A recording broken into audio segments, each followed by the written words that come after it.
The Indians sit a game and a half in front of the third-place White Sox and face them in a 4-game series. If the Tribe wants to end the season in second place in the division, then this is the series to get it done. And they could use a win from Fausto Carmona, who is trying to snap a 6-start winless streak, next on Sports Time Ohio. Oh, what a difference indeed makes a beautiful afternoon in downtown Cleveland, and we're going to play two, a day-night doubleheader between the Cleveland Indians and the Chicago White Sox. Hi again, everyone. Matt Underwood alongside Rick Manning. Yesterday, the Indians had a makeup game against Seattle. This afternoon, another makeup game, this one against the Chicago White Sox. And, Rick, it seems like with each passing game, Asdrubal Cabrera and Carlos Santana each continue to set new milestones in their young careers. Cabrera's already had a career season, and right now you're talking about closing in on the all-time record for home runs in a single year by a shortstop. Well, when you talk about Cabrera, he gave the lead yesterday in home runs. He had 18 in his career coming into this year, and then Santana as well is having an outstanding year. Most home runs by an Indian switch hitter. Cabrera was 0 for 20 before he started getting it going the other day, so he's on a roll, 7 for his last 9. Carlos Santana, the two mainstays in the middle part of that lineup, have been very good. Well, the Indians thought Fausto Carmona was going to be a mainstay in the starting rotation this year, but he has struggled, no question about it. And just when it looked like he was about to turn his season around in August, he's kind of slid back the other way here lately. Well, we're going to look at today's pitching matchup brought to you by Dodge. Visit Dodge.com or your local dealer today. He'll be matched up against Gavin Floyd. Now, he is 2-0 against the Indians this year. He has started 4 times. They have yet to hit a home run off him. Hopefully they can do that this afternoon. But Fausto Carmona, on the other hand, he has been struggling. He has struggled against the White Sox right from the very first start of the year, and he has never gotten it together. He made one good start, but it was a no decision. Other than that, they have beat him up and hit him around the ballpark pretty well. He struggled in his last start against the Texas Rangers. So Fausto, I'll tell you, he's really starting to, pitching for a spot in that rotation next year. No question about it. Lots of spots up for grabs. Evaluation time in full swing here for the Cleveland Indians as we go down the stretch in this 2011 season. We're back with play-by-play action, starting lineups. It's all straight ahead on Sports Time Ohio.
Welcome you into what looks like a beautiful day in downtown Cleveland. Temperature going to be right around 70 degrees. The cloud cover is finally broken up, and the sunshine coming through as Fausto Carmona makes his warm-up tosses here today. Let's take a look at Ozzie Guillen's starting 9 for the Chicago White Sox. It'll be Juan Pierre in left, Alexei Ramirez at short, Paul Konerko at first, hitting third.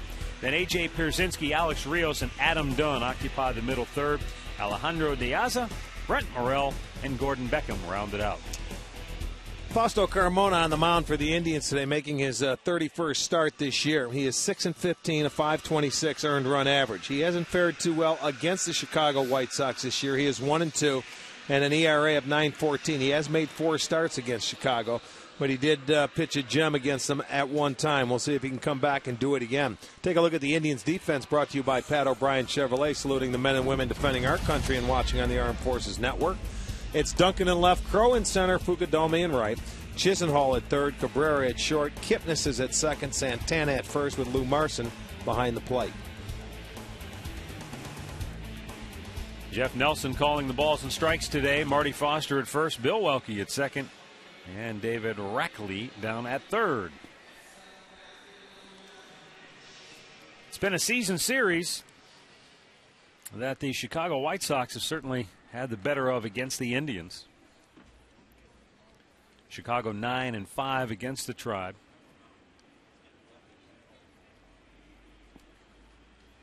And Juan Pierre leads off, taking a called strike. Here in Cleveland, Chicago has really rolled, winning 9 of their last 11.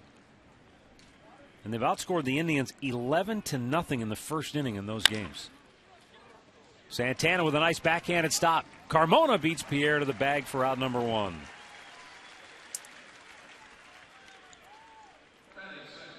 Our injury report for the Indians today brought to you by Elk & Elk. Serious lawyers for serious injuries. Call 1-800-ELK-OHIO. Jack Hanahan, Shin-Soo Choo. Indians hoping to get Hanahan back here. Tomlin throwing a simulated game in between the doubleheader today. Get some work in, see how he feels. If everything goes well, he'll be pitching on Saturday. Here is Alexei Ramirez, and he looks at a ball down low.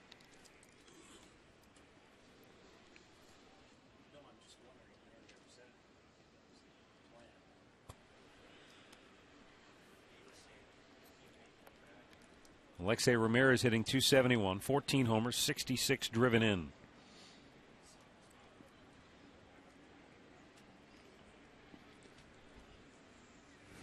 And he slugs this one foul. The White Sox, remember they started the year here, the home opener. It was Carmona against the Sox, and it was a rough one. Carmona went 3 innings in that ball game, gave up 11 hits and 10 runs to start his season.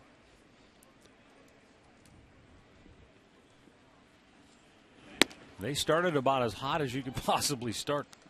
Swinging the bats did the White Sox.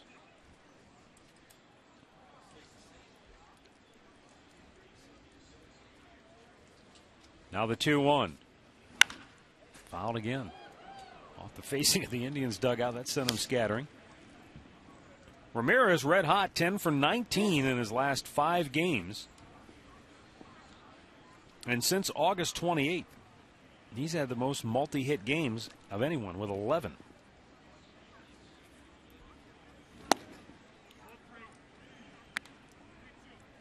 Full count.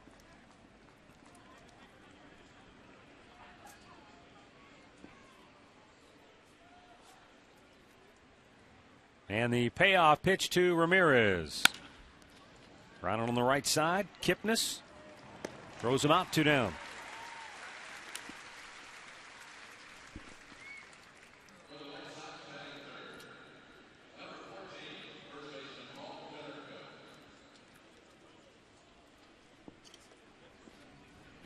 Two down for Paul Konerko.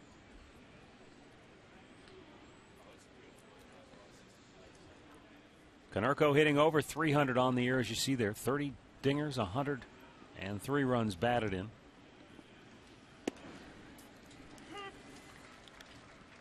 Just keeps rolling along. It's another solid season for Konerko.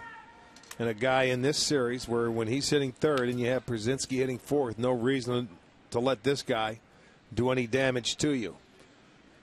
This is how you want to face him, with nobody on, where he can drive in any runs. 5th time he's had 30 homers and 100 ribbies in a season. 7th time overall for 30 homers. 6th time overall for 100 runs driven in his career.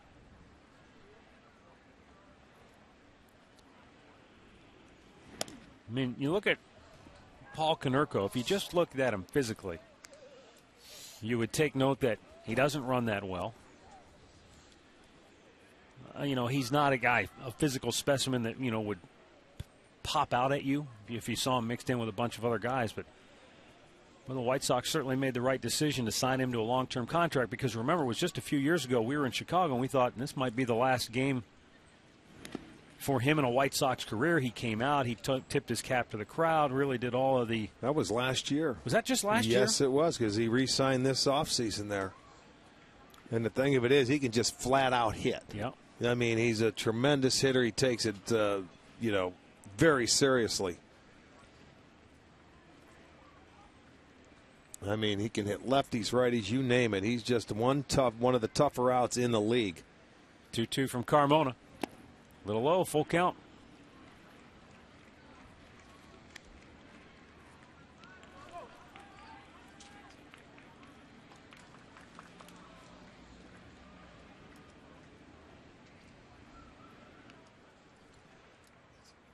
Two down here in the first inning, just underway. And Carmona's 3-2. Swung on and missed. He strikes him out. Chicago goes 1-2-3 and a good start for Fausto Carmona. Indians coming to bat when we come back.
On the first and for Manny Acta. The starting nine is brought to you by Progressive Insurance, proud to be the official auto insurance provider of the Cleveland Indians. For the Indians, Fukudome, Kipnis, and Cabrera at the top. Travis Hafner, Carlos Santana, Shelley Duncan, and then Lonnie Chisenhall coming off a great series against these White Sox the last time they met. Trevor Crow and Lou Marson. Gavin Floyd on the mound, and he's right around that 500 mark, 12-11 this year, 442. He has beaten the Indians twice this year in his 4 starts. A nice ERA, about 2.5. So he's pitched well. The Indians have not hit a home run off him this year. 2.42 ERA against the Central. He is 3-3 this year.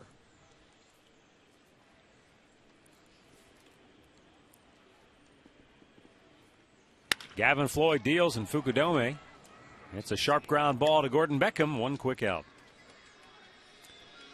Let's take a look at the Home Depot White Sox defense. They are rated second in the league. They have made just 75 errors. It's Pierre in left, Rios in center, Diaz in right.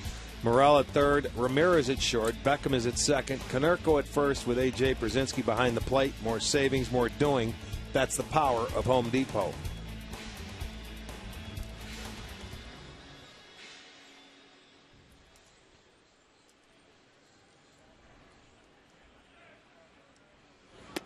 Jason Kipnis looks at a ball outside, hitting .287.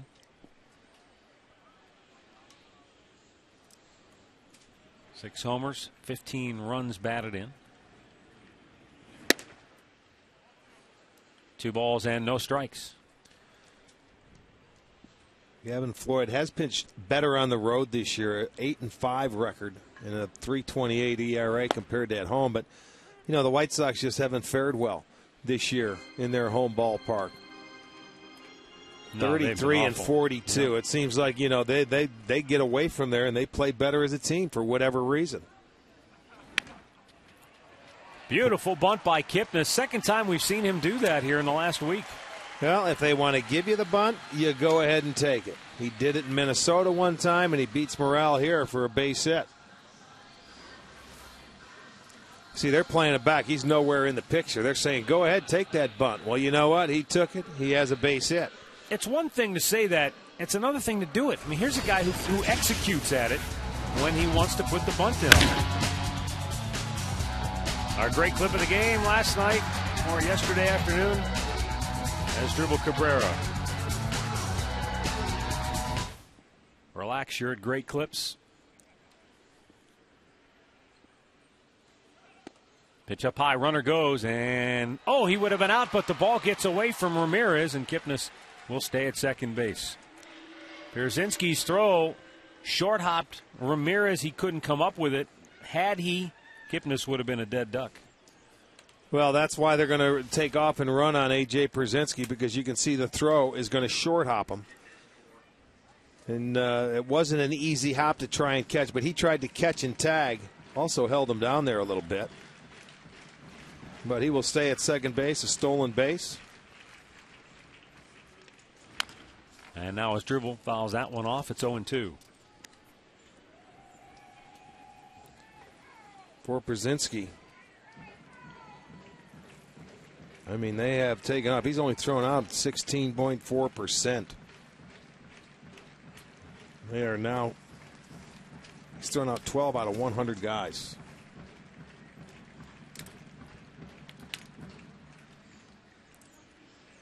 The pitch. Pop foul, back out of play. Just a tad more than 1/3 of Asdrubal Cabrera's home runs this year have come in the first inning. 8 out of his 23 in inning number 1. Well, that's why you would think that most of his home runs, or a lot of his home runs, have given the Indians the lead. That's why they, early in the season especially, they really use that as part of their success formula. Build the early lead, play from out in front. Cabrera strikes out here, 2 down. And that enabled the pitching staff, I think, to settle in early in the year, too.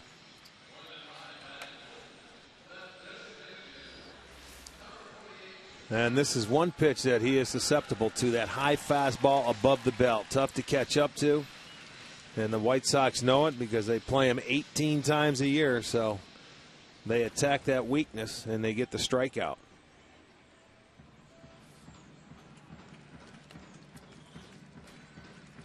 Travis Hafner with Kipnis at second base.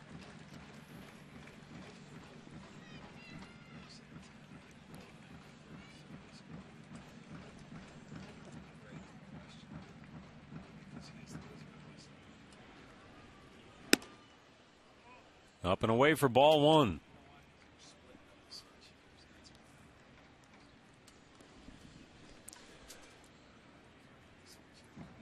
Floyd, 10 pitches here in the first. 7 of those have been strikes. But he's behind Hafner, 1-0. And now 2 balls, no strikes.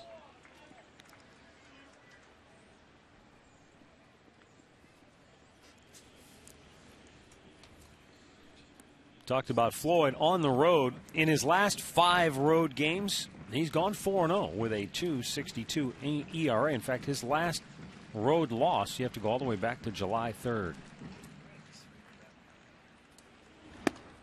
Hafner taking a strike there. It's 2-1.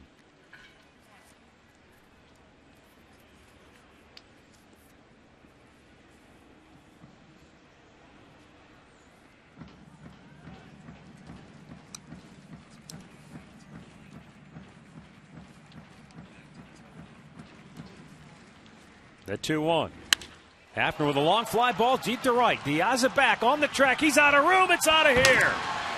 Travis Hafner's 12th home run of the year gets the Indians out in front early, 2-0. Well, the first home run hitting off of Gavin Floyd this year. This being start number 5, and it comes off the bat of Travis Hafner. We'll get a look at it in our home run replay, brought to you by Great Clips. Great needs, great deeds, great clips. And he catches a hanging breaking ball, speeds up his bat. He didn't get it in. They usually like to get that ball inside. He didn't. It stays out over the plate, and Hafner gives the Indians a 2-0 lead. 8 of Hafner's 13 home runs this year have come right here at Progressive Field. His last home run, ironically enough, was against the White Sox back on August the 16th in Chicago. Here is Carlos Santana, and he takes a called strike.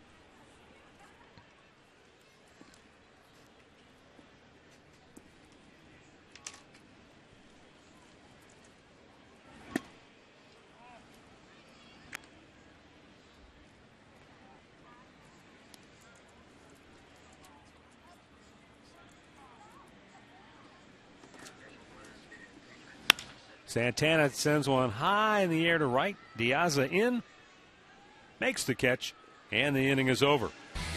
But Travis Hafner's 12th home run of the year has the Tribe on top 2-0 after 1.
Is brought to you by McDonald's. The Mango Pineapple Real Fruit Smoothie has arrived. By your Northern Ohio Toyota dealers. And by AT&T.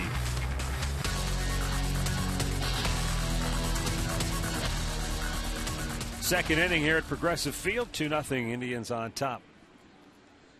A.J. Pierzynski to lead off against Fausto Carmona. And it's down low for ball 1.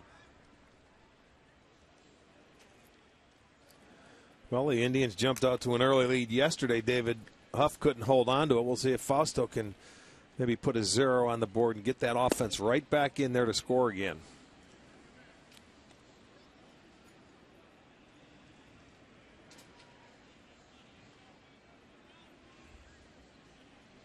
Man, David Huff said after yesterday's game he was disappointed in himself.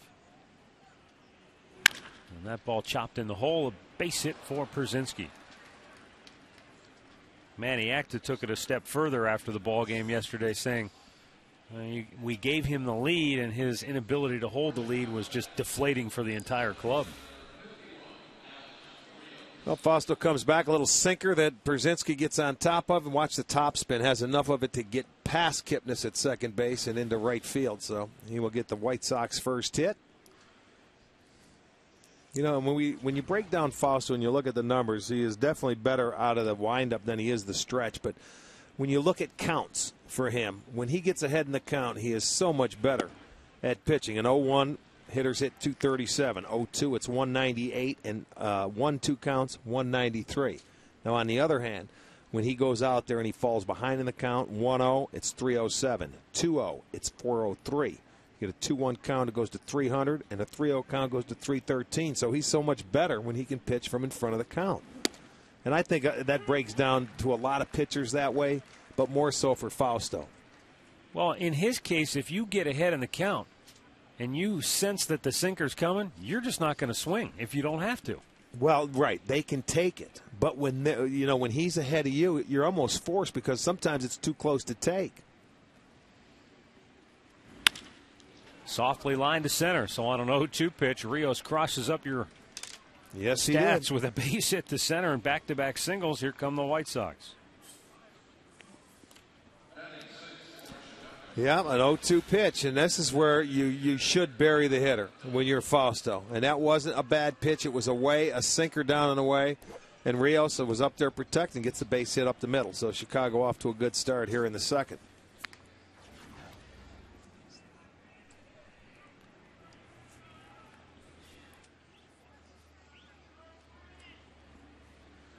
Here's Adam Dunn hitting 165 with 11 homers, 41 runs batted in.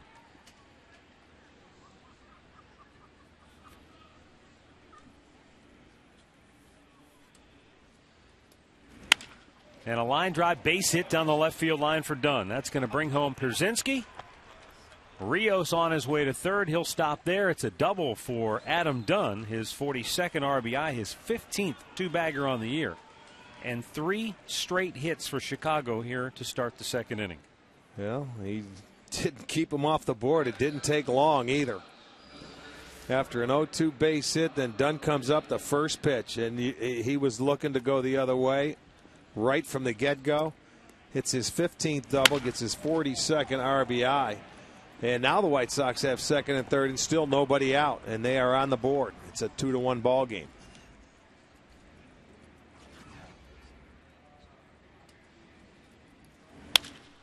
And now a line drive base hit into right field by Diaza. Brings home Rios. Dunn stops at third. We got a tie ball game. 4 straight hits now for Chicago to start the inning. And this is another problem that Carmona has had at times this year. Innings just spiral out of control, and he can't seem to. They snowball. Yeah. You're right. They just keep gathering speed. And he has a tough time of stopping it. Diaza jumps on the first pitch. They know Carmona wants to get ahead of him. And he has struggled coming out of the stretch this year, and he is continuing to struggle, especially against this ball club. And maybe they just have the confidence against Carmona. They are in his head. Here's Brent Morrell.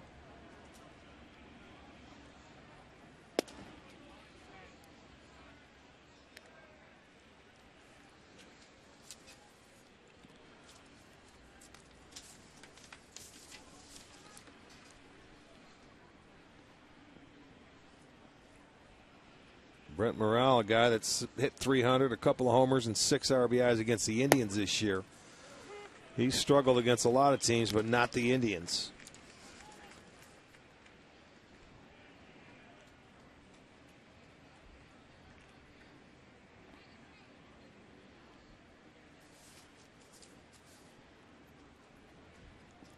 Adam Dunn is at third. Diaza at first for Chicago, and that's outside. 2 balls and a strike. Well, and another thing we've got to talk about yesterday, when that makeup game, you wanted to get some length from your starter, David Huff. He couldn't do it. He couldn't give you any length, and now you've got the day-night doubleheader. You had to go to that bullpen, and I know there's extra guys out there, but you still have a long way to go here, and you've got another game tonight, so you're looking for some innings from your starters.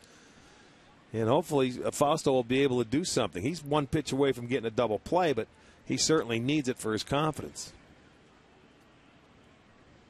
Meanwhile, the White Sox have the go-ahead run at third base with nobody out.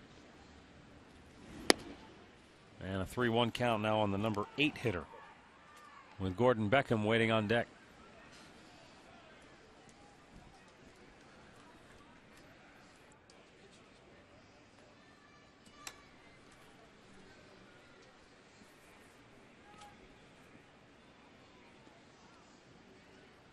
Runner goes at first, and a line drive to right Fukudome makes the head-high catch, and Dunn has to hold, and they're going to throw back to first, and they double off Diaza, 2 down.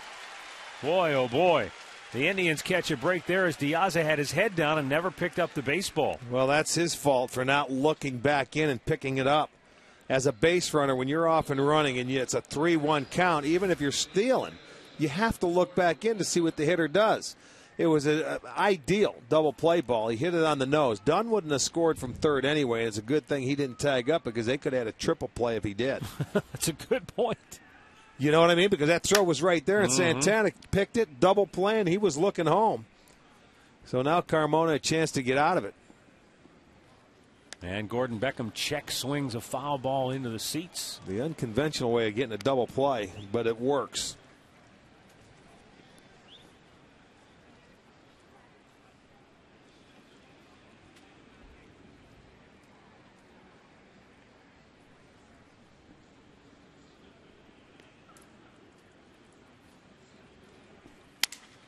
Broken bat roller to short.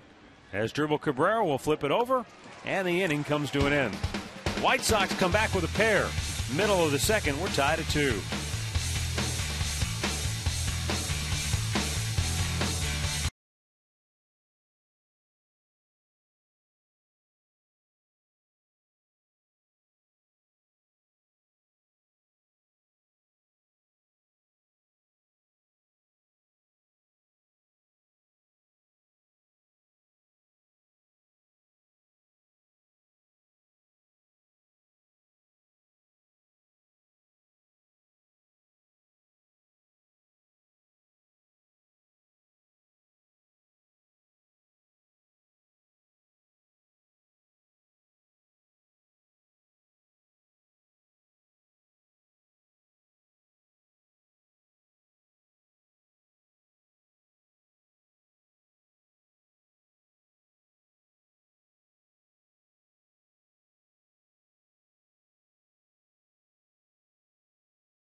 Taking in a ball game.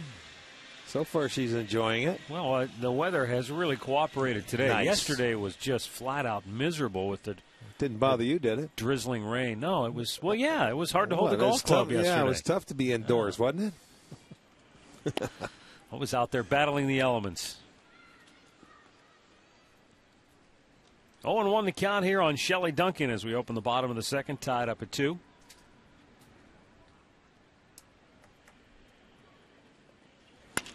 Grounded foul. 0-2, quickly the count.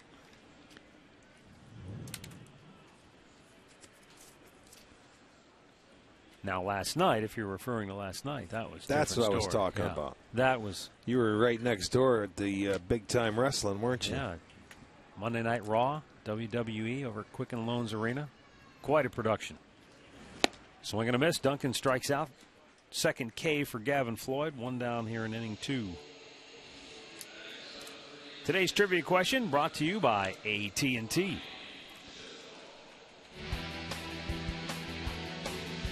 Which Hall of Famer holds the Indians record for most home runs in a doubleheader?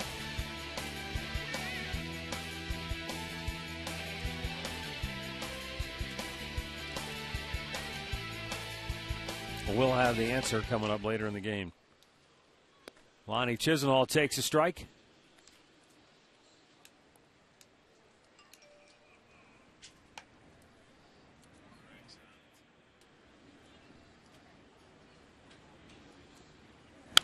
Fouled back by Chisenhall, and the count 0-2.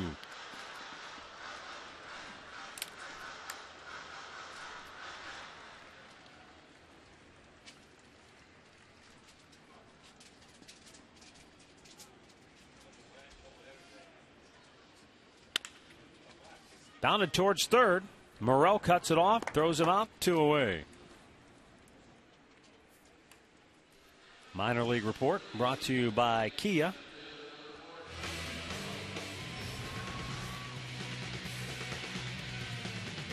Tony Walters at Mahoning Valley this year played in 69 games. Third round pick a year ago. Hit .292. Nice year for Tony Walters. 2 down for Trevor Crowe. And Floyd zips a fastball across for strike 1. Crowe for his last 5.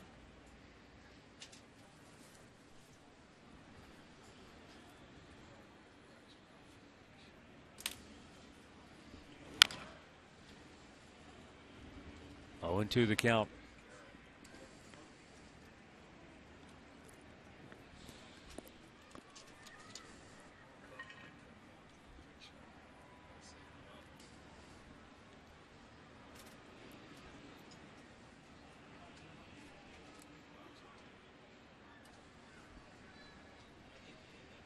Now the 2-strike offering to Crowe, a little bit low.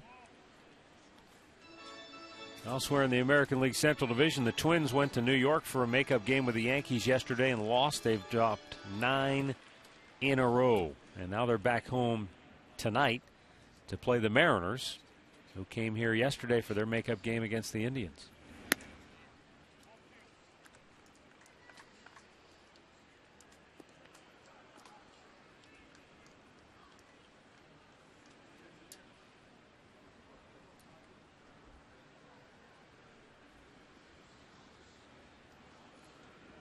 Now the 2-2 pitch. And it's up high, full count. I still think it would be a long shot, but the way the Twins are going with as many young players as they have, they could still lose 100 games this year. You would think they'll flip it around and pick up a couple of wins between now and the end of the season to keep that from happening. But it would only be the second time in their franchise history if that were to occur. Indians go 1-2-3. And after 2, we're tied at 2.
Third, want to remind you to stay tuned later in the game to see our Miller taste great in this moment.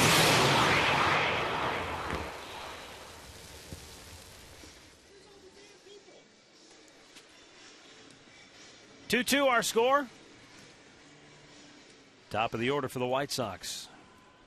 It'll be Juan Pierre, Alexi Ramirez, and Paul Konerko for Chicago.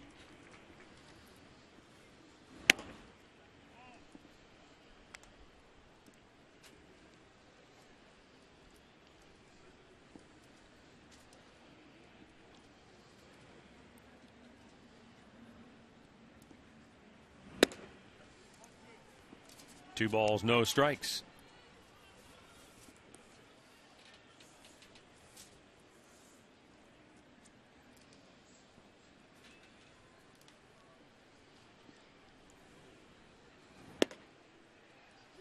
That one finds his own. It's 2-1. Both Juan Pierre and his teammate Paul Konerko each collected their 2,000th career hit this year. Pierre did it against the Indians. Konerko did it against the Angels. Yeah, last time we were in Chicago, that's the 4th time we've seen a guy get 2,000 hits this year. And they did it. They did it with within 15 days of each other. 2-2 bounce to short. Cabrera takes care of that one away. Let's check in today with Katie Witham. Well, Matt, with Jim Thome back in town, the Indians still have that special ticket offer for all the fans for this final remaining homestand. $25 gets you a lower reserve ticket, plus $10 you can spend on food or merchandise throughout the season. Check out Indians.com to take advantage of it, guys. All right, thanks, Katie. Here is Alexi Ramirez, who grounded to second his first time up.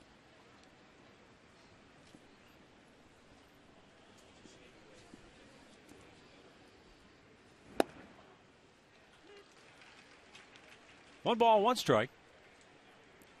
With one out here in the 3rd.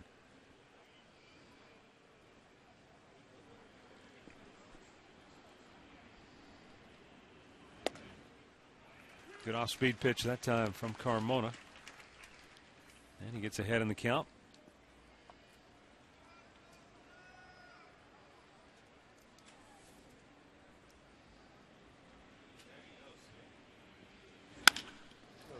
In the hole, a base hit for Ramirez. So he continues his hot hitting ways. And a 1-out single here in the 3rd brings up Paul Konerko. And he's heading the count again, and it's a slider, but it was on the plate. You see where Lou was sitting off the plate. He wanted it away, and he just didn't get it out there. And sometimes that happens with Fausto's arm angle. He doesn't get the tilt to the slider that he wants. So Ramirez on a 6-game hitting streak now and well over 500.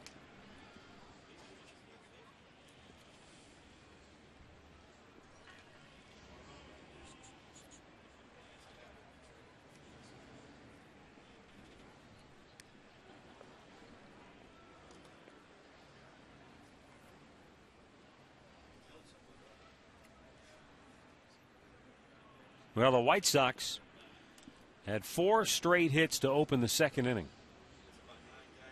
And that's been a familiar theme in their success in Cleveland.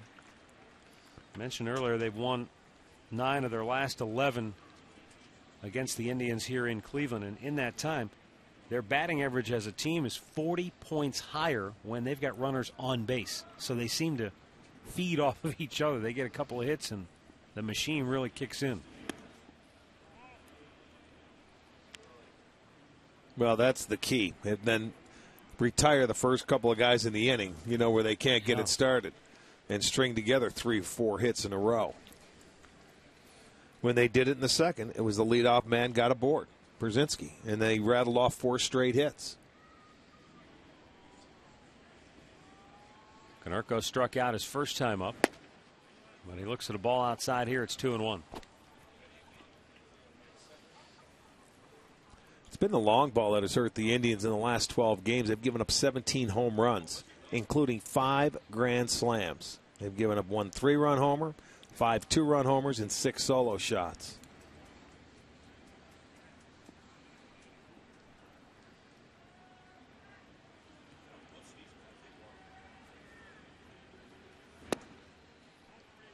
Three balls and a strike. You wonder, is it simply coincidence, or is it a lack of focus? They gave a 1 grand slam in their first 139 games, and now 5 in the last. That's right, 12 games. It's you know what? I think it's a little both, because a couple of times it's come on first pitch where bullpen guys come in and just that first pitch trying to get ahead, and they see you later.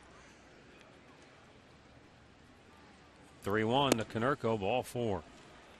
So a hit and a walk. With one out here in the third, brings up A.J. Pierzynski.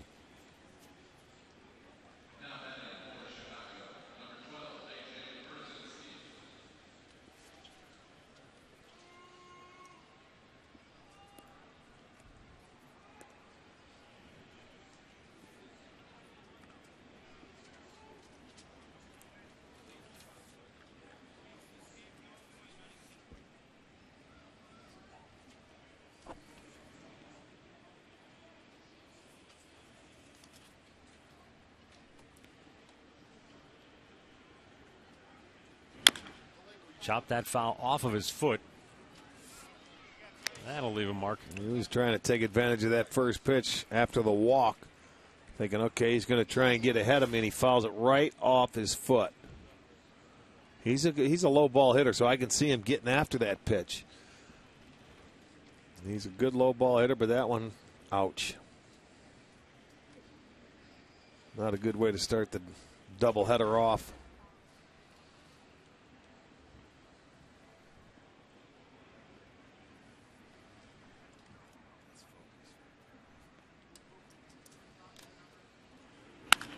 Line drive caught by Santana. Double play to end the inning.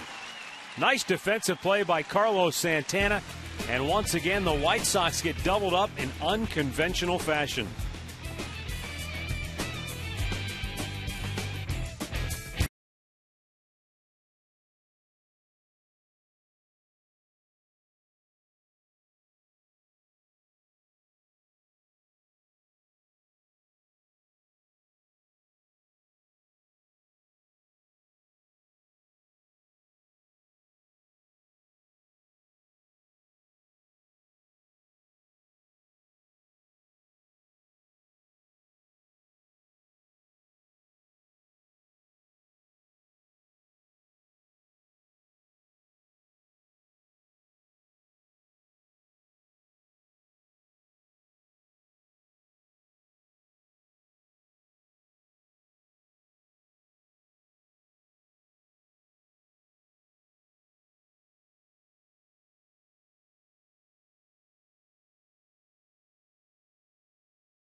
We're back here tied at 2.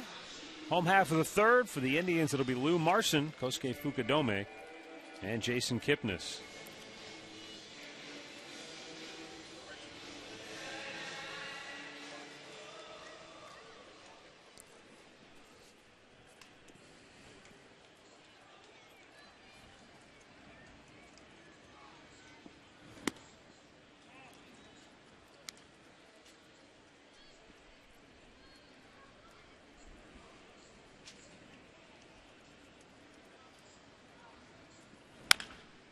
Chop foul, third base side.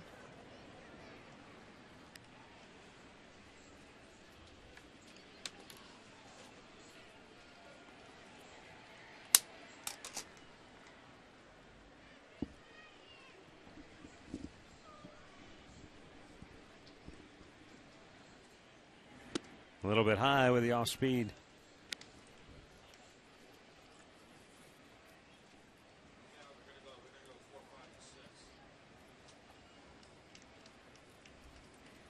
Now the 2-1 to Lou.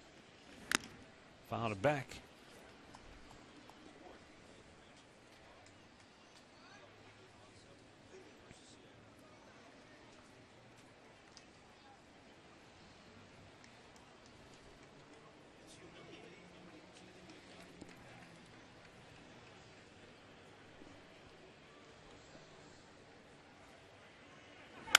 And Lou fouls that off to the right side, out of play.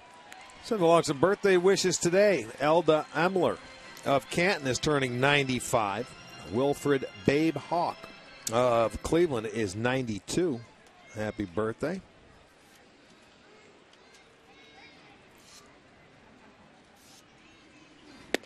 Marson strikes out. That's 3 Ks for Gavin Floyd. 1 down here in the third. Well, the Indians will host the Twins in a doubleheader on Saturday. And all you kids out there, get your parents. Come on down to the ballpark. You get in free for the first game. First pitch is at 1:05. That's right. All kids get in free. Game number 1. You can call 216-420-HITS or visit Indians.com for the information.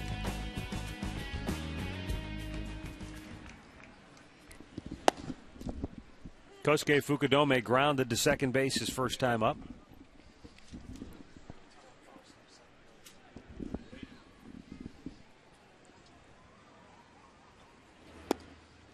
Checked on a pitch that was in there. It's 0-2.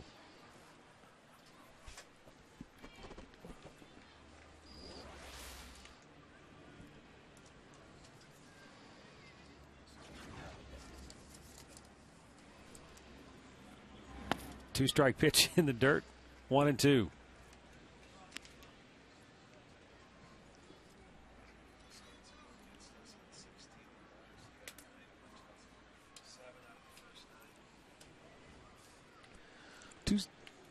Two starts ago, Gavin Floyd against the Indians. Ramirez, the shortstop.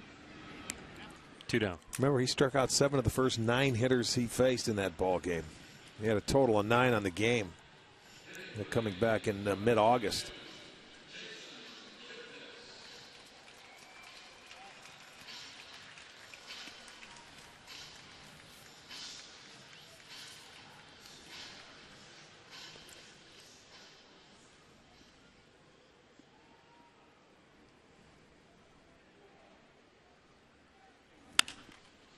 Kipnis fouling it out of play.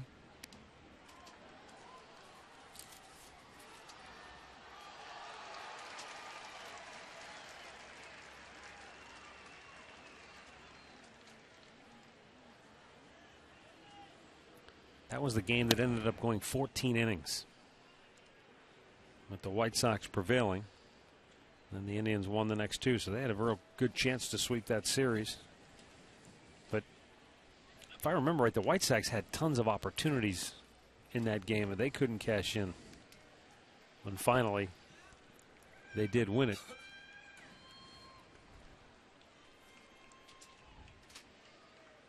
Here's the 2-1. Kipnis grounds it to second. Beckham flips it over, and the Indians go 1-2-3. Gavin Floyd has set down 7 straight. We're tied at 2 and going to the 4th inning.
A guy that's really had a tough year this year for the Sox.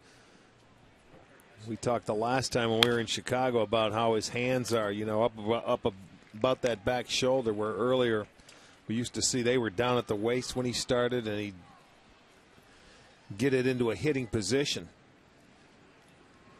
It's just been one of those years for Alex Rios. Oh boy, when he first came up with Toronto, was an exciting offensive player, all-around player.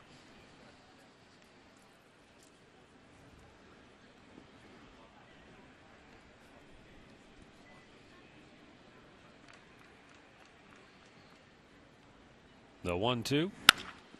Hit off the end of the bat to first. Easy play for Santana. One down. And that will bring up Adam Dunn. Our Ion 4 Powerade rankings.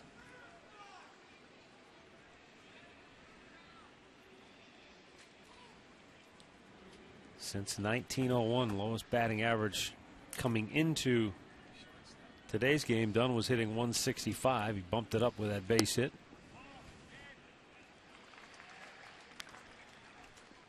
Still an amazing stat with a guy that has put up some, you know, big monster numbers before as far as home runs.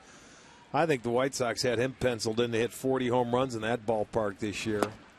You know, they weren't concerned about him DHing or anything like that or changing leagues, but it certainly has affected him some way, shape, or form.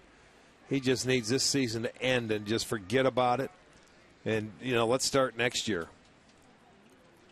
That's all well and good, but if you're the White Sox, you've got to wonder, will a new year produce better results? They've got no other choice, because this year I think they've tried to figure everything out. And when it's, I've seen Rob, I played with Rob Deere, who went through it and hit like that. And there's nothing you can do. The harder you try, the worse it gets. And I'm sure he's had more advice than anybody. Strikes out here, 2 down. And for Adam Dunn, that is now 164 strikeouts. Well, and I'll watch how far he misses this pitch by. He missed that pitch by a foot. I mean, I know it's a good sinker. It's not a strike. It's out of the zone. But, I mean, you swinging at it, you certainly can't hit it. He must sleep at night seeing things swing and missing.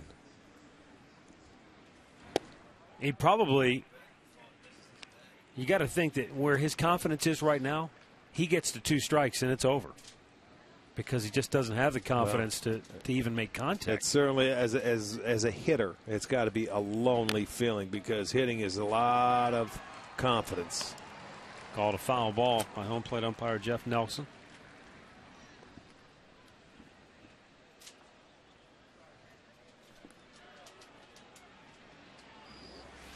Well, a ball that Marson jumps out, it's close.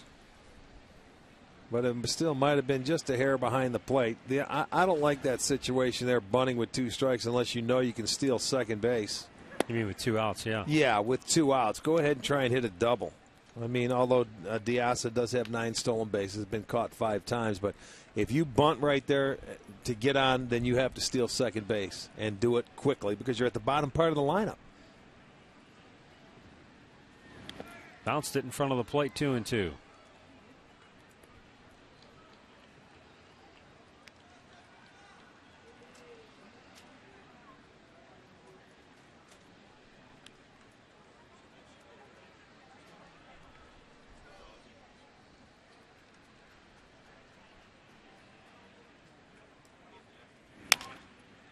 Tap foul. It stays 2-2 on Diaz.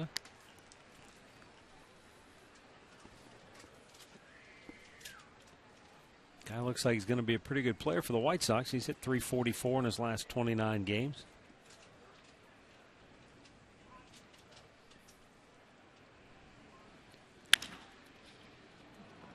Kipnis got in front of it, but didn't field it.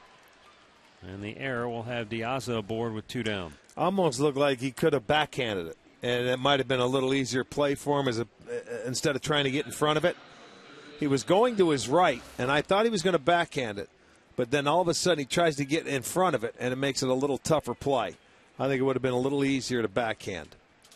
See how his glove turned where he was going that way, and it just turned on him? You know, that'll go as an error.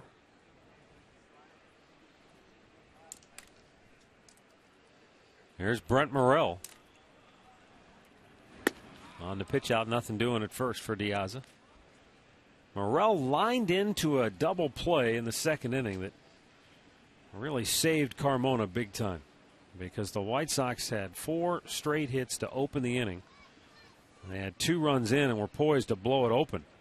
And Morrell sent the line drive to Fukudome, who made the catch, and Diaz, who had taken off on the pitch at first base, never got back. So that was an easy double play that short-circuited a potentially big inning. And then another line drive double play got Carmona out of trouble in the third inning. Yeah, 9-3 double play and a 3 unassisted.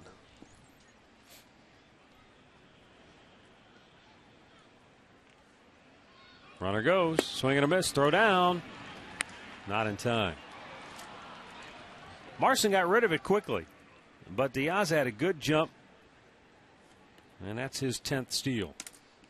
Well, you take the chance there. That's what I'm talking about. If he did bunt earlier and he was successful, when you get on at first, even though he was on by the air, you have to try and steal to get yourself in scoring position. That throw was just a tad high, but he ended up stealing that base off Carmona.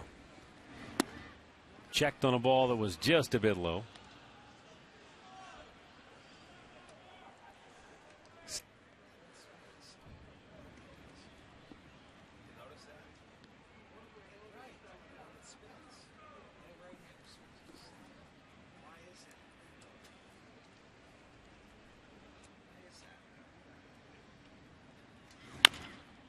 Rolled foul third base side.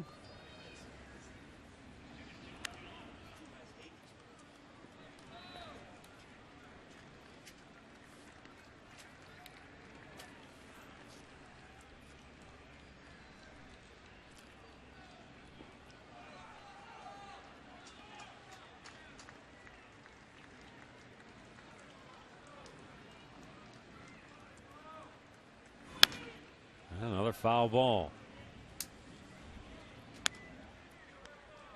40 out of Carmona's 64 pitches so far have been strikes. But the error kept this inning alive.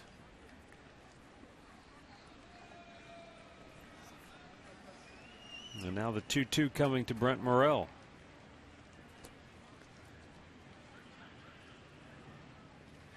And a full count.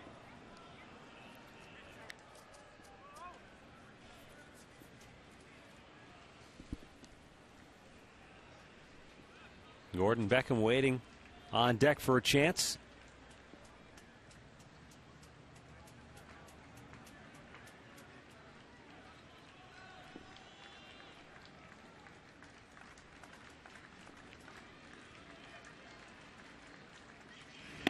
And he missed ball 4, so the inning will continue.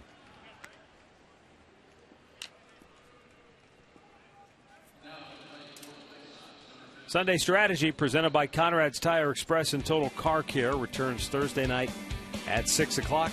Andre Knott, Doug Deacon, and Tony Grossi will get you ready for the Browns home game against the Miami Dolphins. It's Sunday Strategy, Thursday night at 6 right here on STO.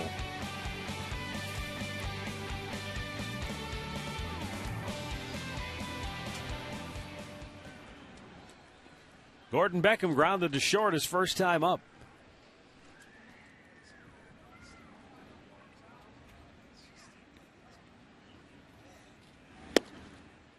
And a first pitch strike.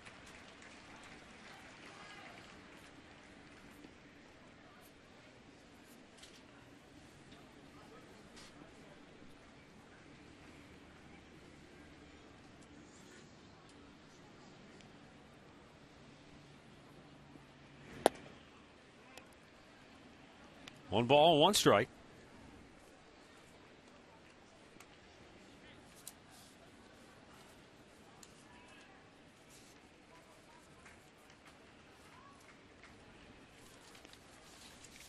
This is where you want to stop the inning here if you're Carmona. The inning was continued because of the error by Kipnis. Then he walked Morrell after he had him down in the count 1-2. And it gets away on the wild pitch. Runners to second and third. Wild pitch, but a little lazy there by Lou Marson. There was a slider, and he went to backhand it instead of putting a body on it. He didn't move his body at all. He's going to walk out and talk to Fausto, but right there, with men on base, you have to move. You just can't go with a backhand thinking you're going to stop it. Now, it moves 2 runners into scoring position. It almost looked like he thought he was going to catch it rather than I'm sure he did. I'm sure he did. But still, with runners on base, you have to make sure. I mean, that was a little too relaxed.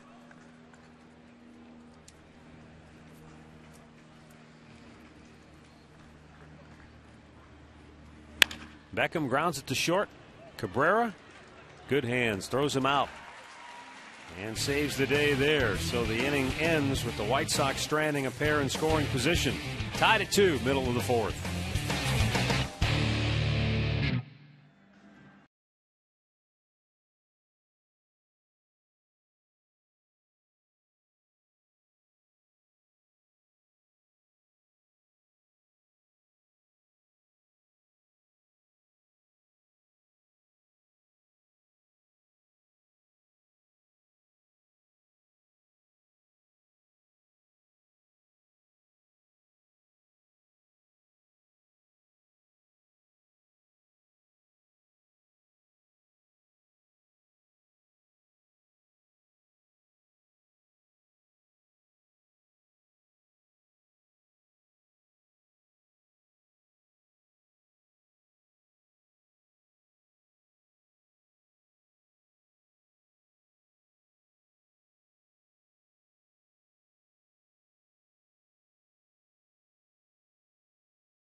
Your guy's got a Buffalo Bills jersey on right there. There he is. Coming off a huge win last Sunday against the Oakland Raiders. He does. He's up from the Falls.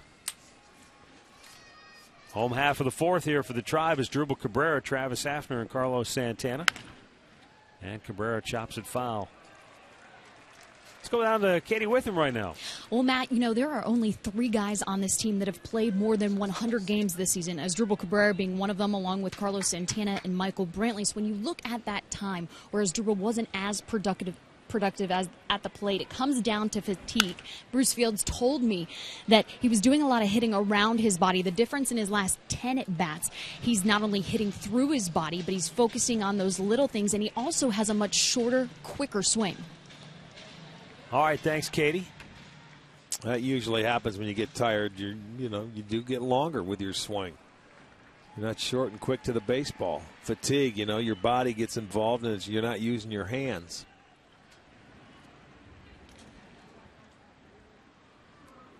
The 2-strike pitch is fouled back. Yeah, can you break that down for the non-professional hitting around his body? What does that mean? I don't know. Okay, never mind.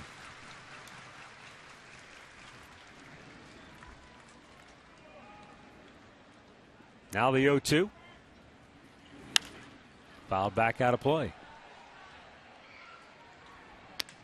Unless you're coming out and trying to hook everything, trying to pull it.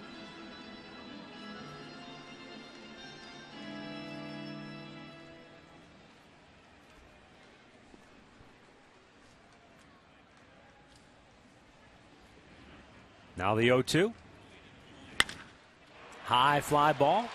Deep right field. Diaza to the wall. He leaps up and it is gone. As Drupal Cabrera's 24th home run of the year. He has tied Johnny Peralta The most home runs in a single season by an Indian shortstop.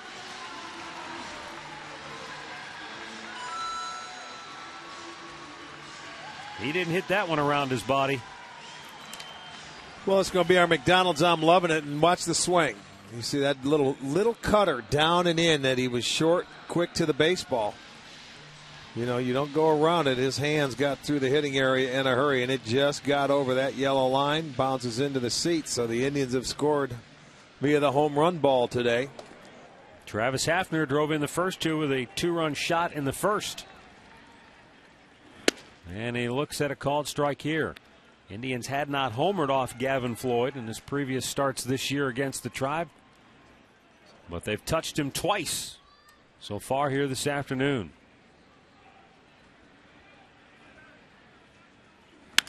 And there's a line drive to center field that will drop for a hit. So Hafner 2 for 2.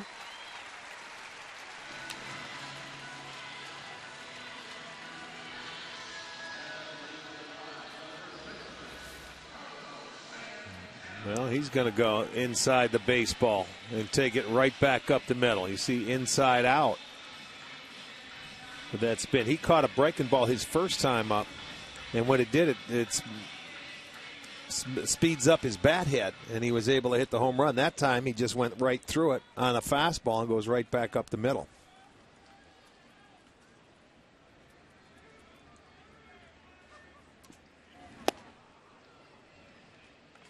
See, now that's, if you want to talk a swing going around the baseball, is that one right there that he just took on a little cutter, which is almost the same pitch that Cabrera hit out, except this time he tried to hit it out, and that's when he was going around it.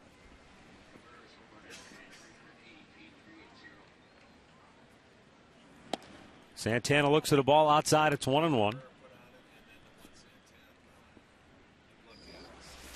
Here's the one what I'm talking about where he swings and misses. Watch him going out and around it. You see him trying to hit it a home run. It got long.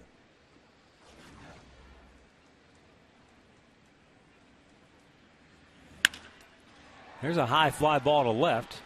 Pushes Pierre back to the warning track. And that's out number 1 as Hafner retreats to first. Going to bring up Shelley Duncan, who struck out his first time up. Send along birthday wishes. Margie Calvert of North Kingsville is 76, and Willie Andrew Spikes of Painesville is 71.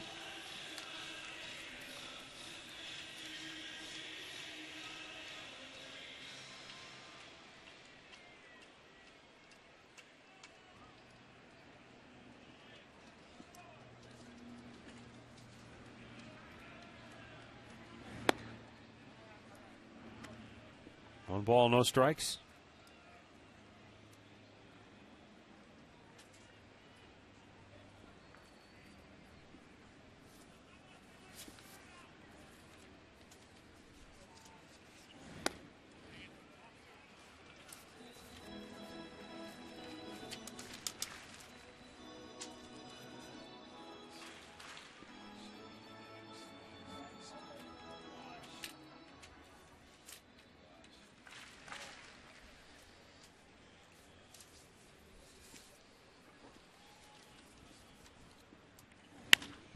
High pop. This is going to be in play. Morrell, the third baseman. 2 down. It's going to bring up Lonnie Chisenhall.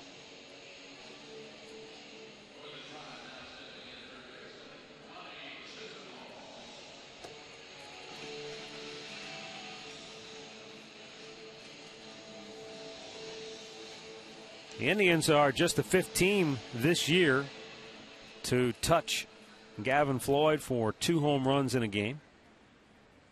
He gave up 2 to the Yankees back on August 3rd, 2 to the Cubs on June 20th, 2 to the Orioles on May 1st, and 2 to the Angels on April 16th. Nobody has hit more than 2 in a single game this year. Well, and the thing of it is, this is his 5th start. They didn't homer in his first 4 starts against him this year. So they've been able to take advantage of it. Breaking ball to Hafner today, and Cabrera got a little cutter down in it, so both of them were, off-speed pitches.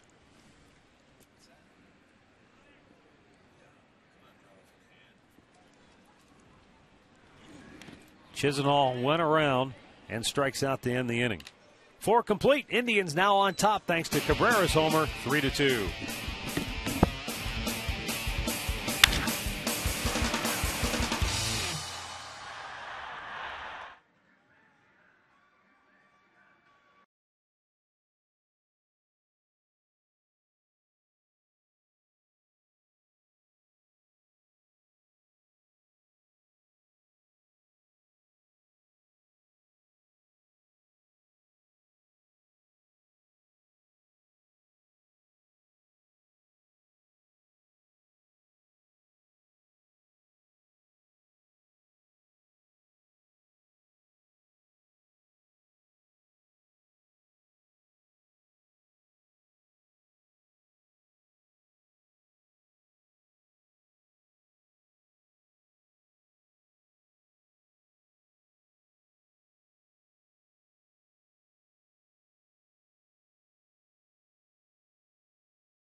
To fly the Cleveland Indians, and by Panini's.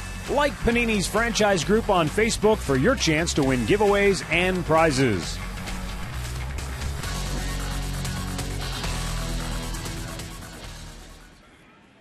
Juan Pierre leads off the 5th inning here for Chicago. He is 0 for 2 on the afternoon. Twice he has grounded out on a beautiful day at the old ball yard. 1-1 to count. Pierre, then Alexi Ramirez and Paul Konerko for Chicago here in the 5th.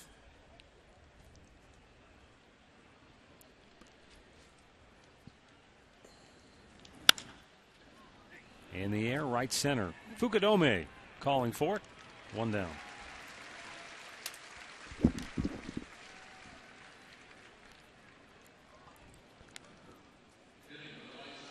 The scoreboard update brought to you by your Northern Ohio Ford dealers in the all-new 2012 Ford Focus. Ford, drive one. Most of the action in Major League Baseball will be later on. As we'll have some more action later on as well. First of 2 here at Progressive Field today between the Indians and the White Sox.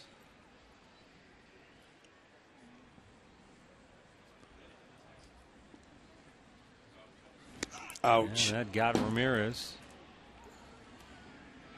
Flips the bat down in a little frustration. Well, for Carmona, he's done that a number of times this year. That's the 14th guy he has hit with a pitch.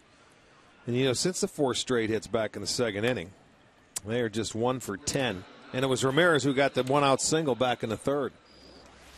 This one, he's not going to have a chance. It's going to get him. As you see, that ball just keeps running in. He's a guy that's on the plate. He's up in the batter's box and just didn't have a chance to get out of the way.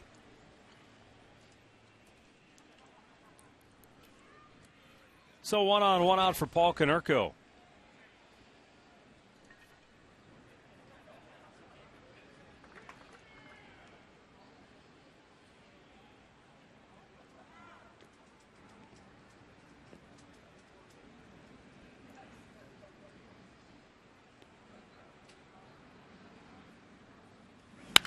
Smashed foul, third base side. He jumped right on him.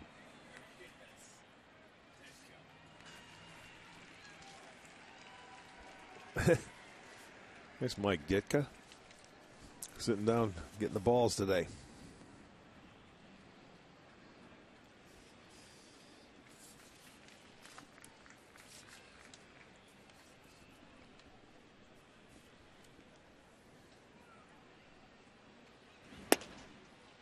Got him to chase. That's the same pitch that he got him earlier in the game with.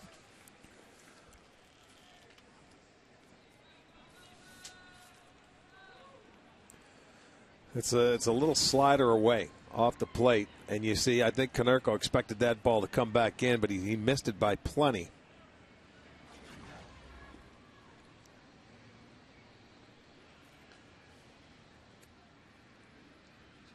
Runner goes on the 0-2 pitch. It's low and away. Throw down, and they got him. Ramirez erased as Lou Marson guns him down, 2 down. That's the only thing you have to do is give Lou an opportunity, and if you do, more times than not, he is going to throw you out. I mean, that was not an easy pitch to get. It was down and away, but you'll see a nice quick tag by Kipnis applied, and they catch the runner. It almost looked like Ramirez slid right into Kipnis's leg with his hand. Well, that's what you can do when guys go head first and you're a second baseman. You drop the knee down and don't allow them to get to the base. They come feet first or spikes first, it makes a totally different scenario. You're not going to put a leg down there. Now the 2-2. And Konerko with a big bouncer to third. Chisenhall takes his time, throws him out. And we go to the bottom of the 5th. Indians 3, White Sox 2.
Trevor Crowe, Lou Marson, Kosuke Fukudome.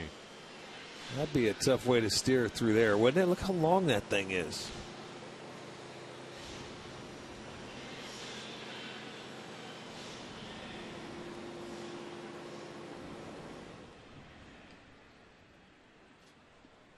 Gavin Floyd has given up 2 home runs today, a 2-run shot to Travis Hafner in the first and a solo blast to Cabrera in the 4th. Now Trevor Crowe sends a routine fly to center for out number 1. Game recap brought to you by your Northern Ohio Toyota dealers. It was that Hafner blast in the first with a man aboard that gave the Indians a 2-0 lead, but back came Chicago with 4 straight hits to open the second inning, and they tie it on the Alejandro Diaz RBI single at 2.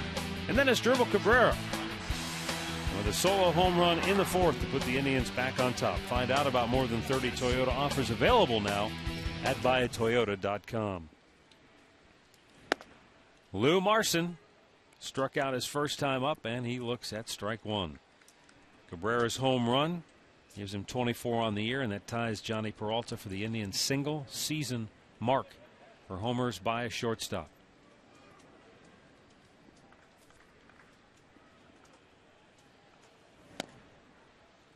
No balls, 2 strikes for Lou Marson.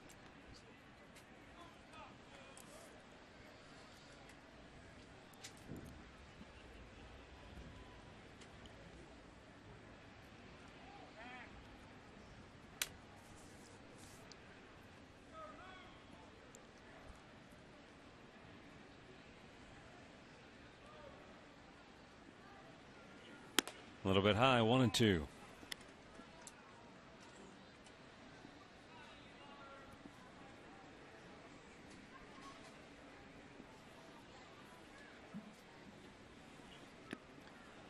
Marson strikes out again. 2 down here in the 5th. That's 5 Ks for Gavin Floyd.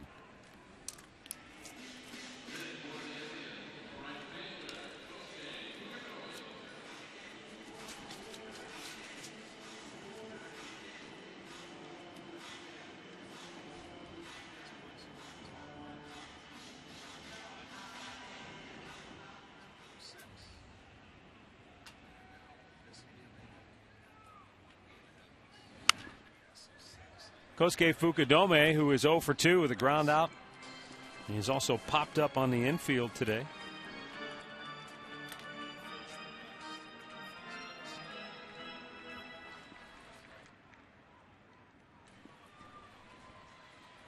Way outside, 1 ball, 1 strike.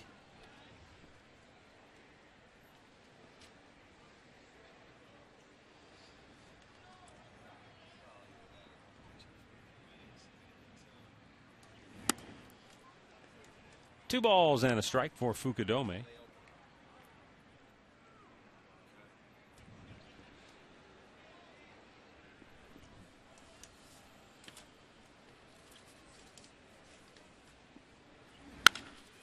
And there's a long drive, deep right field. It is gone to Souvenir City. Kosuke Fukudome's 4th home run as a Cleveland Indian makes it 4-2 in favor of the Tribe. No doubt about it, blast to deep right field, and the Indians have hit more home runs off Gavin Floyd today than any other team has all season long in a ball game.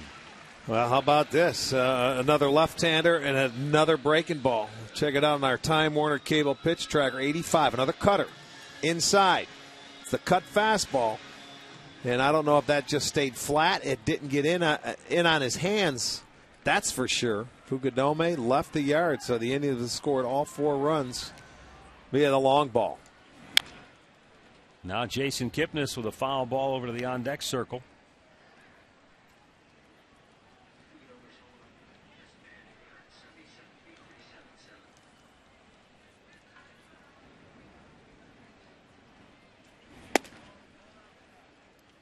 And that gives Fukudome 18 runs batted in his 48 games with Cleveland. He drove in 13 in 87 games with the Cubs.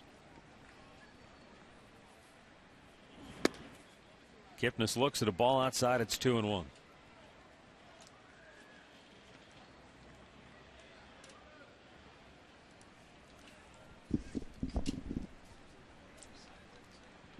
Here's a 2-1.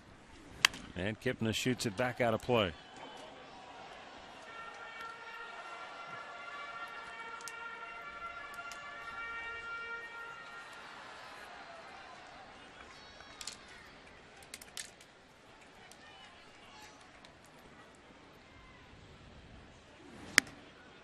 Full count.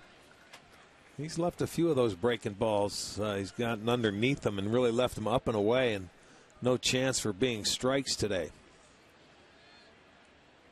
50 of his 72 pitches have been strikes, and the payoff to Kipnis is line to left field. That's going to be a base hit.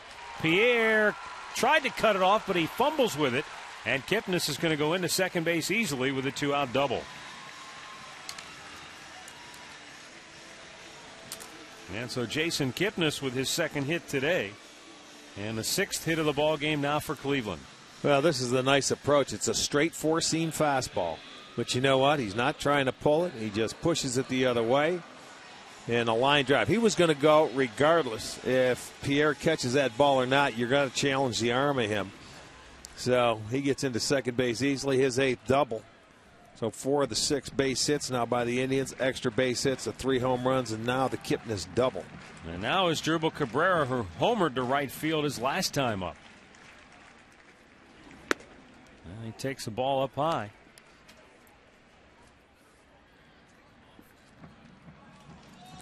As Dribble now with 8 hits in his last 11 at-bats with a couple of homers. See, Gavin Floyd today hasn't been able to mix that breaking ball, something that's so much slower than that cutter and his fastball, to keep him off stride. Big bouncer to Konerko, and that'll end the inning. But Kosuke Fukudome with the Indians' 3rd homer on the afternoon as the Tribe on top now 4-2.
To the 6th inning here at Progressive Field.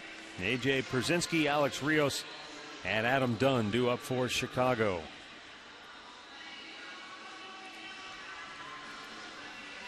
Pierzynski lined into an inning-ending double play back in the 3rd.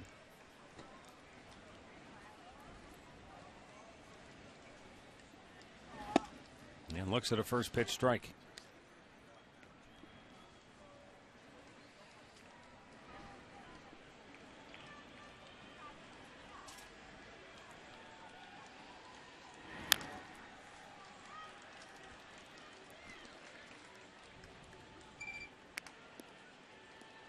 Oh, and 2 the count on Pierzynski.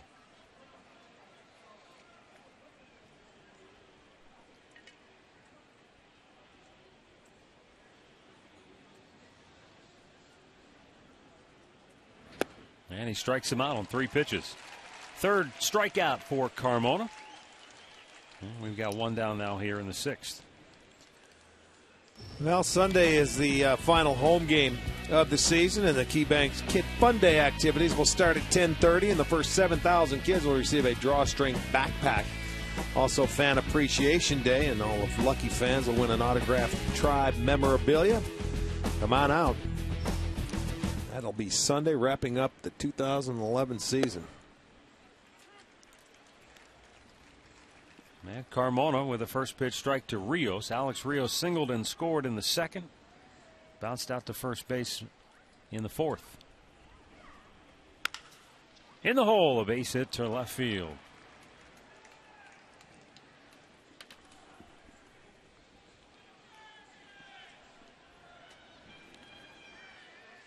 Rios aboard, 1 on, 1 out. Adam Dunn to the plate. Adam Dunn with an RBI double. His first time up, he went out to the first pitch and just served it the other way into left field. Last time up in the 4th inning, He struck out, and it happened rather quickly. 3 on the right side for Dunn.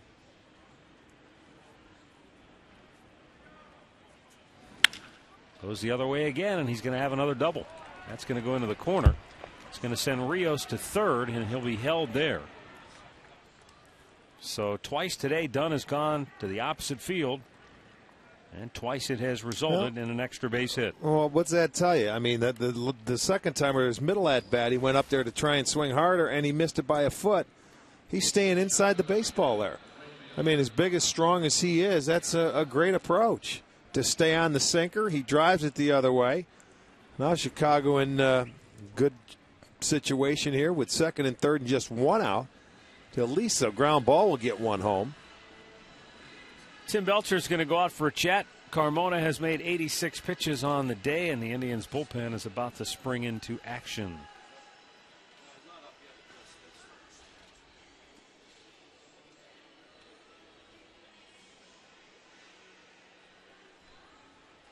Looks like Joe Smith will begin to loosen for the Tribe. Alejandro Diaz will be coming up here for Chicago. Carmona working with a 4-2 lead, but now Chicago with the tying run at second base. Carmona, the only clean inning so far today was the first. He's had a lot of base runners today. The first 4 reached in the second. Back-to-back hitters reached with 1 out in the third. Back-to-back hitters reached with 2 outs in the fourth. And now back-to-back hitters on with 1 out here in the sixth.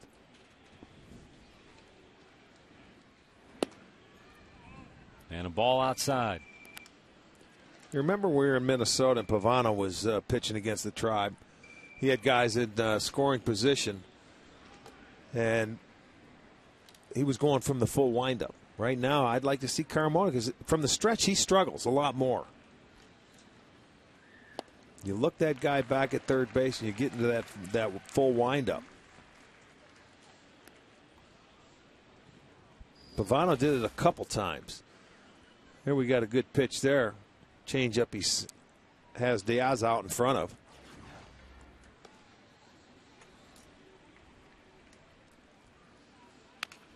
Taps it foul. He's got him down on the count now, 1-2.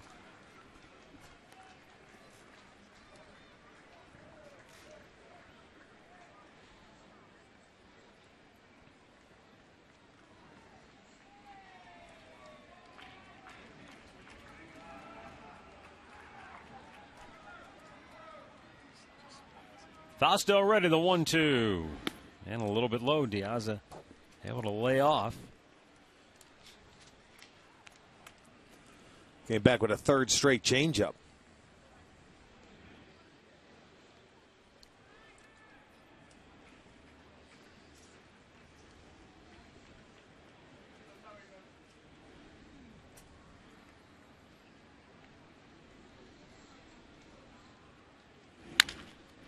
Weekly chop to second base. Kipnis will throw out Diaz, 2 down. Rios scores. Adam Dunn moves to third.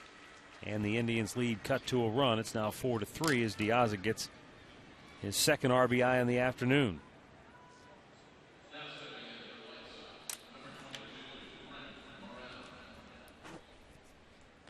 It's going to bring up Brent Morrell with the tying run at third and 2 down. Morrell lined into a double play in the second inning. He walked in the fourth.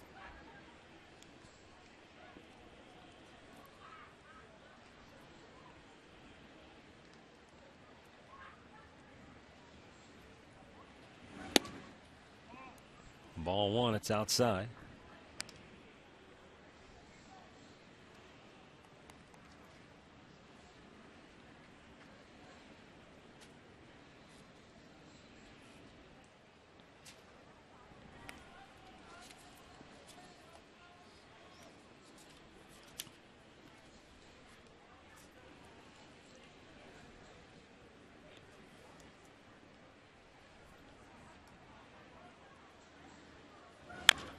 Chop foul, third base side, 1-1.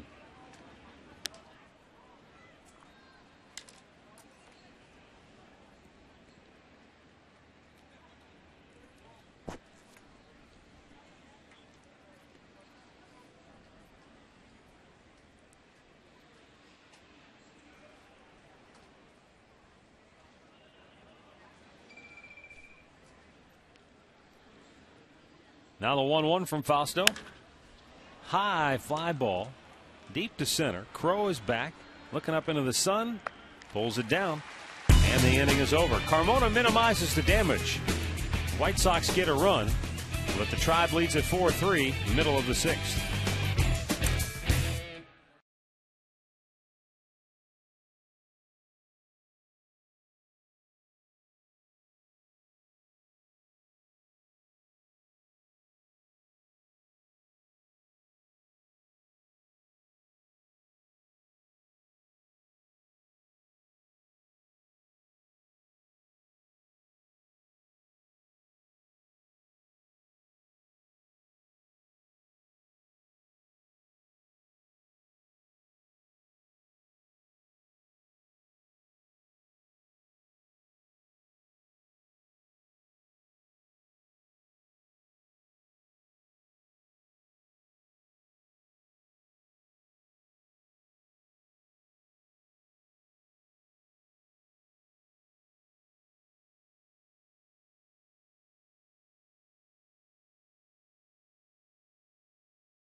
Travis Hafner, Carlos Santana, and Shelley Duncan.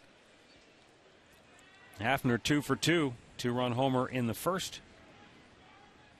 And a base hit to center field his last time up in the 4th.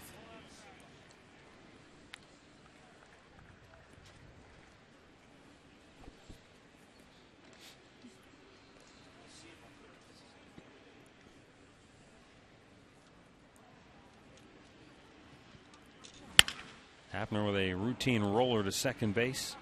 1 down. There's the AT&T trivia question once again. We've got the answer coming up. Which Hall of Famer holds the Indians record for most home runs in a doubleheader?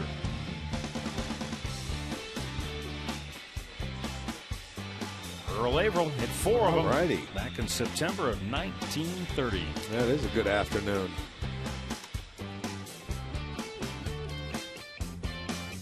Is that how many Mark Whitten hit? He had 5. 5 with St. Louis? Yeah, in the double dip. 5 and 12 ribbies. Or 13 in the doubleheader, right? Carlos Santana 0 for 2 is fly to right, fly to left.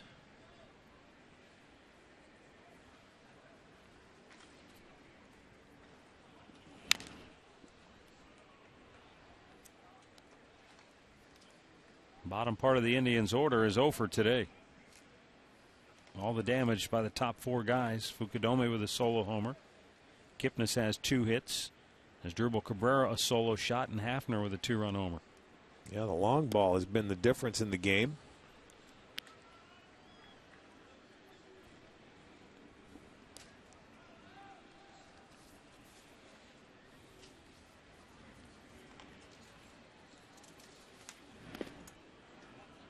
Two balls, 2 strikes. Last time Gavin Floyd was touched for 3 home runs, you have to go back to July of 2009 when Tampa Bay got him for 3 home runs. That's bounced foul. And it stays 2-2 for Santana. The Indians have out-homered the opposition 82-63 in this ballpark.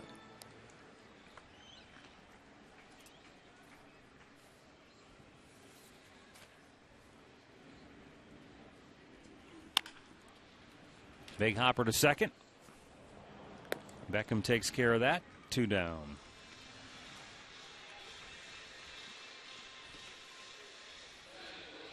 The Lexus Berea Report returns to Sports Time Ohio tomorrow night at 11:30.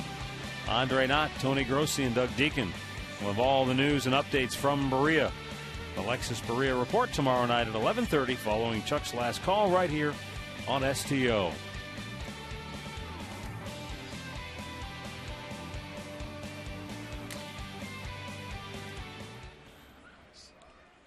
Shelley Duncan 0 for 2 takes a strike at the knees.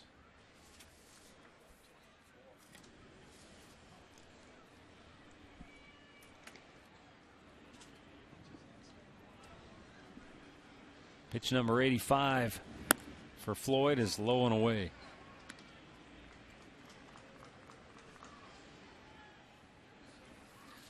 It would appear that Fausto Carmona's day is done.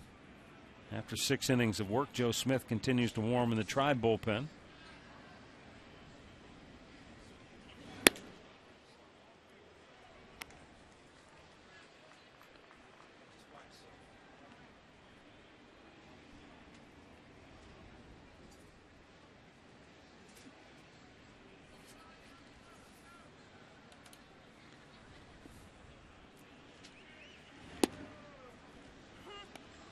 Both strikes to Duncan have been sliders at the knees on the outside corner.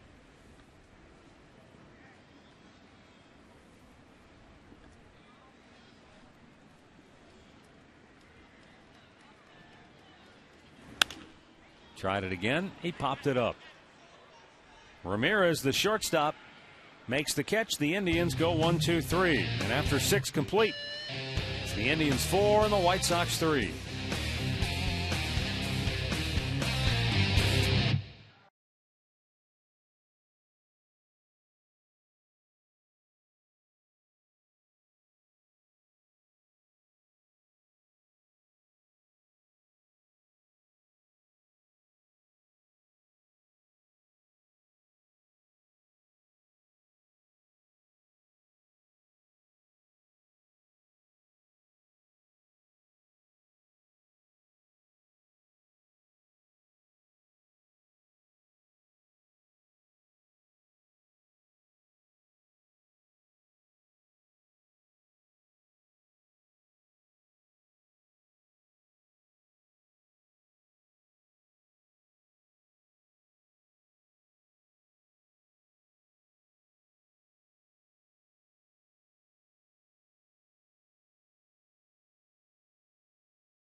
It is the top of the 7th inning. If you need a reason to come out to the ballpark, come tomorrow. We will be filling the house for charity. $1 from every ticket sold will go to support the Salvation Army of Greater Cleveland. Then spend the weekend with us. Saturday, we've got tons of baseball for you, but it's also the final fireworks show of the year. Man, it's going to be a good one, set to the Star Wars soundtrack. You can even meet some of the characters from your favorite movie out and around the ballpark. You can get tickets right now as low as $8. Check it all out online at Indians.com.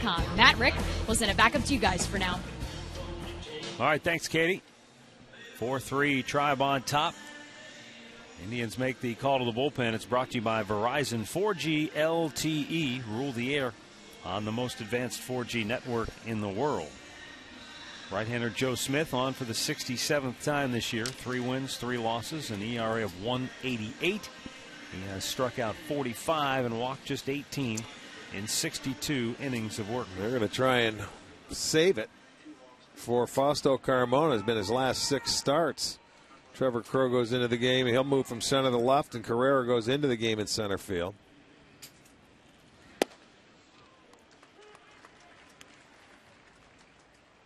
Gordon Beckham is 0 for 2 on the day.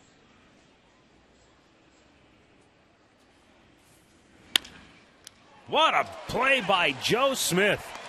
He has fielded his position all season long with Gold Glove flair. Now, he probably won't win one because it's a lot tougher as a reliever. But, man, he has made some sensational defensive plays this year. Yes, he has. He's a very good athlete out there. I mean, he's quick, and he's in good landing position, and he jumps up and picks that ball. I don't think there's ever been a reliever to win a Gold Glove, to be honest with you. But he can pick it. I still think the play in Oakland this year was his best one. Without a the doubt. Over the shoulder. Turn for a and whirl. pitcher on the infield, because if he doesn't catch it, it would have been a hit. Yeah.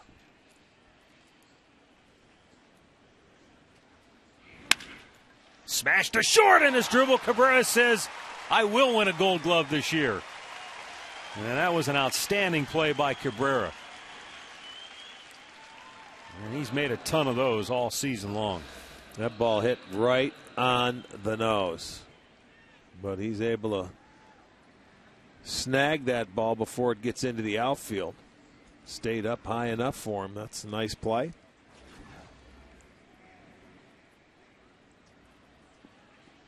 And now Alexi Ramirez with a strike at the knees. 1 for 2 with a base hit. Hit by a pitch his last time up.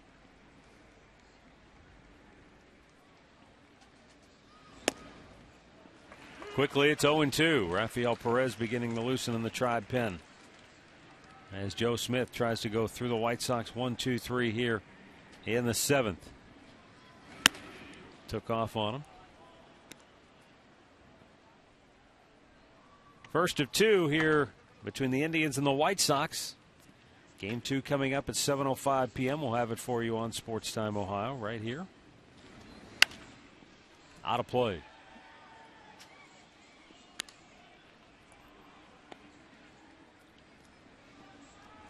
Mike Hargrove will join us tonight for our telecast at 7 o'clock as Zach McAllister goes against Dylan Axelrod.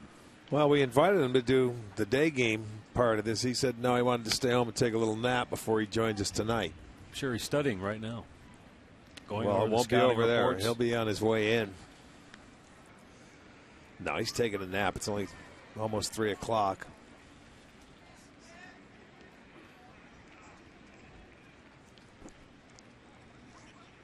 And the 1-2 hit to right. Fukudome fighting the sun, makes the over-the-shoulder catch and hangs on. 1-2-3 go the White Sox. Time now for the Cleveland Clinic 7th inning stretch. Indians fans, time to get up. And let's move it.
Vin Furniture, home of Sealy's Posturepedic mattress, made in Northeast Ohio. and by your Northern Ohio Hyundai dealers. It's time to join the Hyundai movement.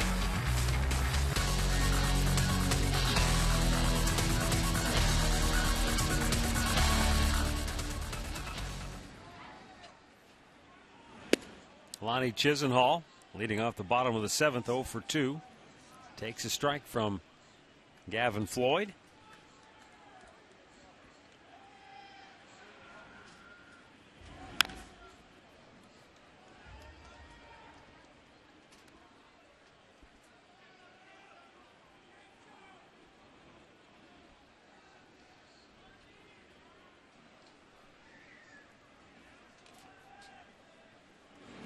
Swung on and missed in the dirt. And the throw to first. 6 strikeouts now for Gavin Floyd. And 1 down here in the 7th. Our Miller Taste Greatness moment. We go back to this date in 2000. Game 1 of a doubleheader at Fenway Park in Boston. It was Pedro Martinez for the Red Sox. And it was Steve Woodard for the Indians. And Steve Woodard outpitched Pedro. Bob Wickman came on in the 9th to get the save, and the Indians beat Boston. Trevor Crowe with an opposite field base hit in the left field. First hit for an Indians hitter below the 4-hole today. That's exactly what I was looking at right there. It sticks out in your card when you put it in a different color, doesn't it? And he goes the other way. Gets a fastball up, drives it in the hole between short and third, so it's hit number 7 for the Tribe. And brings up Lou Marson, who's had a tough day, 0 for 2, 2 strikeouts.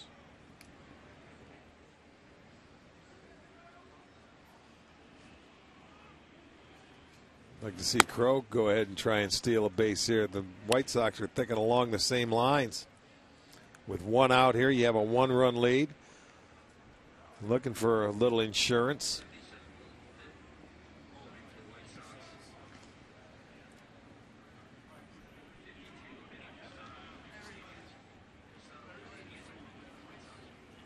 Slide step missed outside, 2-0. The left-hander Will Oman, who's had a nightmarish season when it comes to pitching against the Indians this year.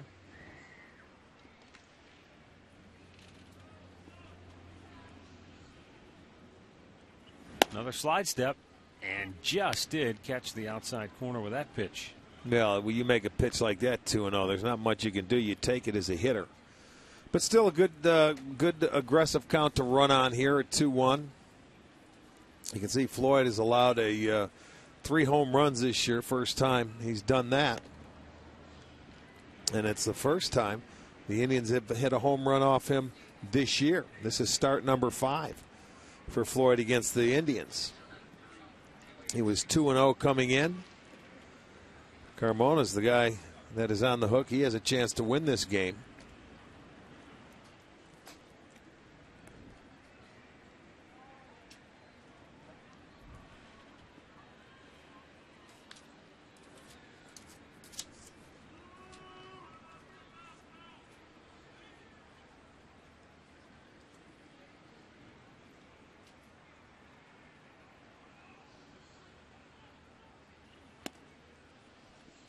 Two balls, 2 strikes.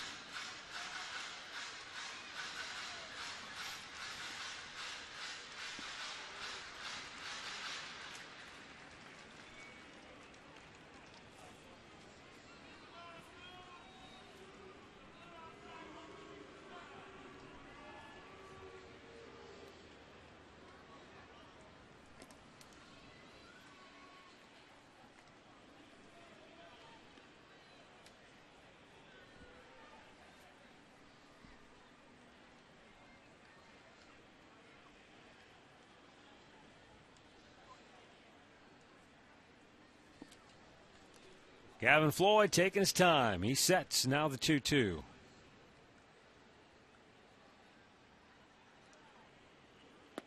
And he strikes out Marson. After being behind 2-0, came back with 3 straight strikes to get him. 7 Ks in the game now for Floyd. Top of the order, and Kosuke Fukudome, who homered to right his last time up, and Ozzie Guillen is going to go to the left-hander. So we've got a timeout here at Progressive Field with the Indians on top 4-3. Runner at first and 2 down here in the 7th.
And prizes.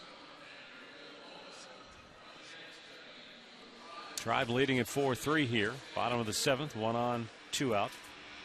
And left-hander Will Oman coming on to face Kosuke Fukudome. The Indians have touched him for 9 runs in 4 2/3 innings of work this year. That's in 7 games. Now, this is his 8th appearance against the Indians, so he has not had a whole lot of luck. But right now, Ozzie Guillen asking for him to just get us out of the 7th inning and keep it where it's at.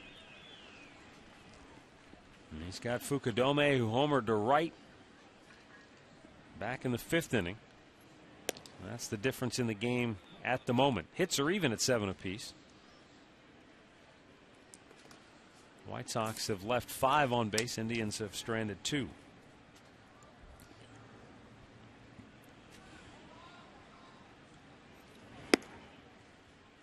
In there for a strike, 0-1. So Floyd will leave the game. He does not have a chance to win it, but certainly can lose it. That'll be the first one this year against him if the score remains.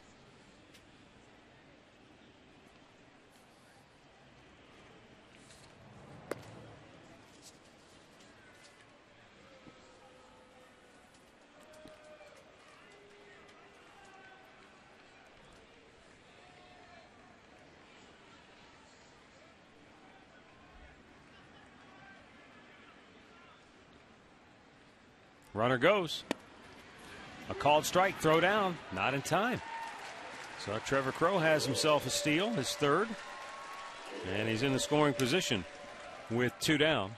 But now Fukudome is down on the count 0-2. Yeah, very good jump by Crowe. Not much Brzezinski could do. You get that jump off the left-hander, whether he was guessing or he picked something up in that move. He did it right.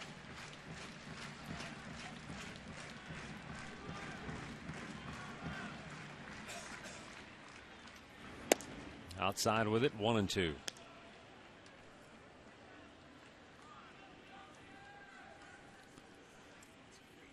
Big old bucket of popcorn.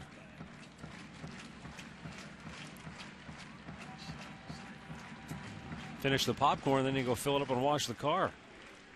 1-2. Fukudome pops it up. Pierre in left field is there. And we'll go to the 8th. 4-3 Cleveland.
Back here at Progressive Field, Indians with a 4-3 lead. Joe Smith working a perfect 7th inning. Now the Indians go back to their bullpen. Calling on Vinny Pistano to work the 8th. And also defensively now for the Tribe. A change at third base. It's the return of Jack Hanahan. Yeah, it's been a while since he's been in there, so he'll come in as a defensive replacement for Chisenhall.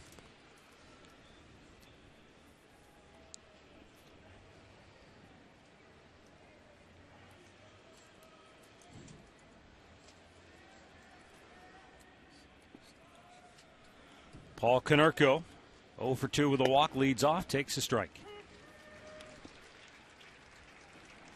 Pistano looking at the 3, 4, and 5 hitters for Chicago.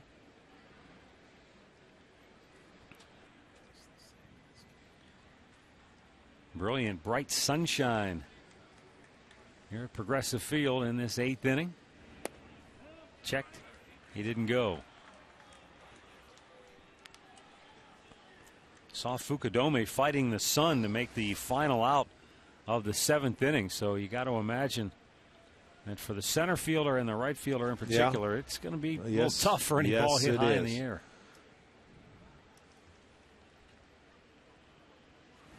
Swung on and missed, threw it by him. It's 1-2.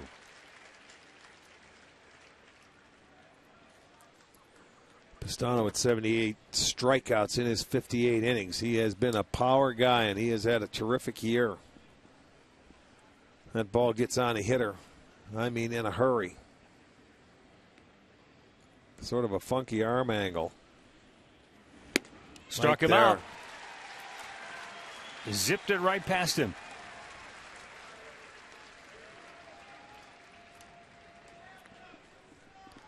Well, and by the time that hitter picks it up, it's by you.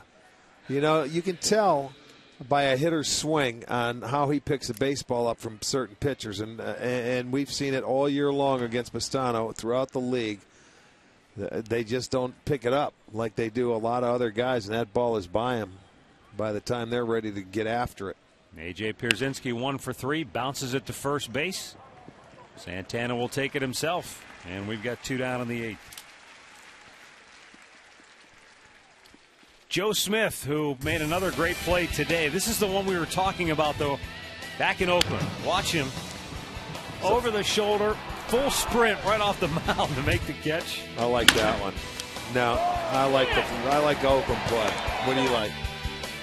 Well, they're both pretty good, but that Oakland play was just, you don't see, I don't think.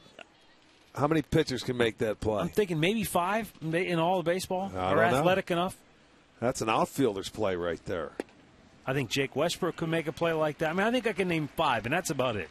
I'd be struggling to name any more. It was a terrific job by Joe Smith.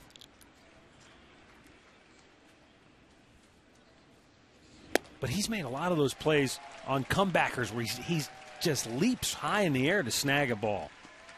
It's like a goalie. Can't get it by him. No. Meanwhile, Vinny Pistano 1 strike away from getting out of the inning here. The 0-2. Swung on and missed. He threw it by him. A couple of strikeouts for Vinny Pistano. And the White Sox go 1-2-3.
From the Shoreway, coming in from the west side of town.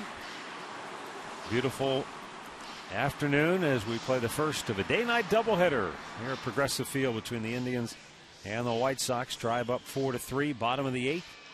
Jason Kipnis is Dribble Cabrera and Travis Hafner for the Indians. Will Oman, who got the last out of the 7th, stays on for Chicago. Meanwhile, Chris Perez begins to loosen in the Indians bullpen in anticipation of the 9th inning.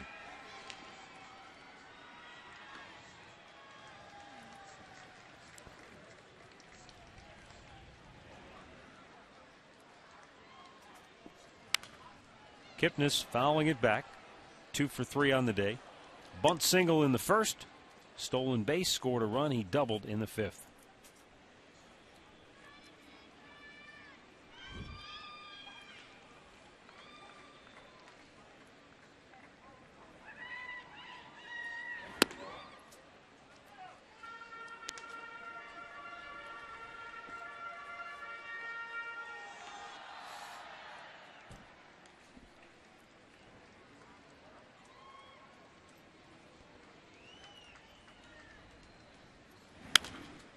Right back out of play.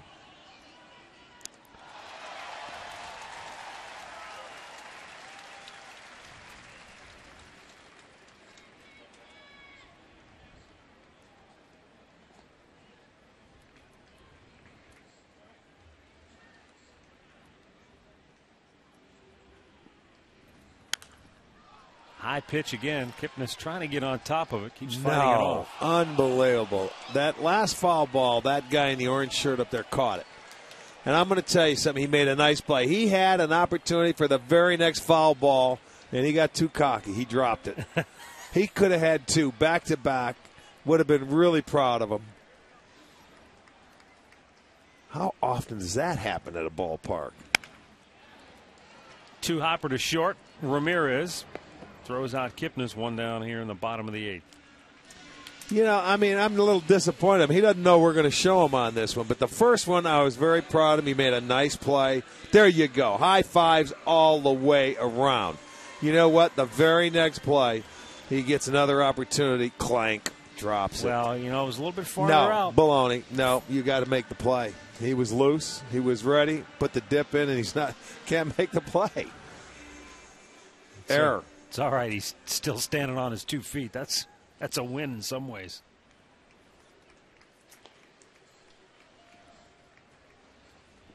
Here's Dribble Cabrera, who homered in the 4th inning. And a swing and a miss. He's 1 for 3 on the day. 24 homers, 87 ribbies on the year.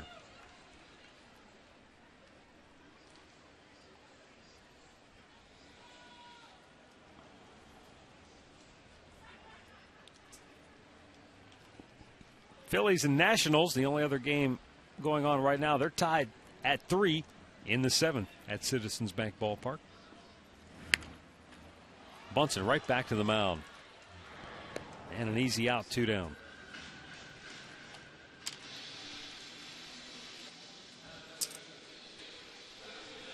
Take a look at our in-game box score brought to you by your Northern Ohio Hyundai dealers, introducing the Hyundai Assurance Trade-In Value Guarantee.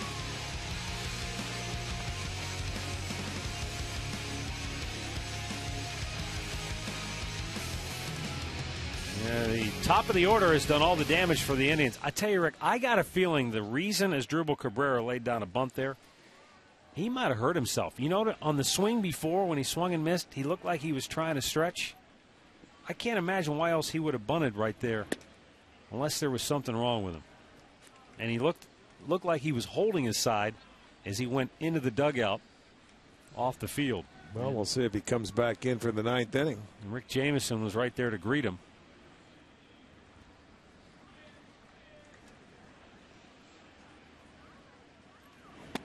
Travis Hafner 2 for 3 with a single and a 2-run homer.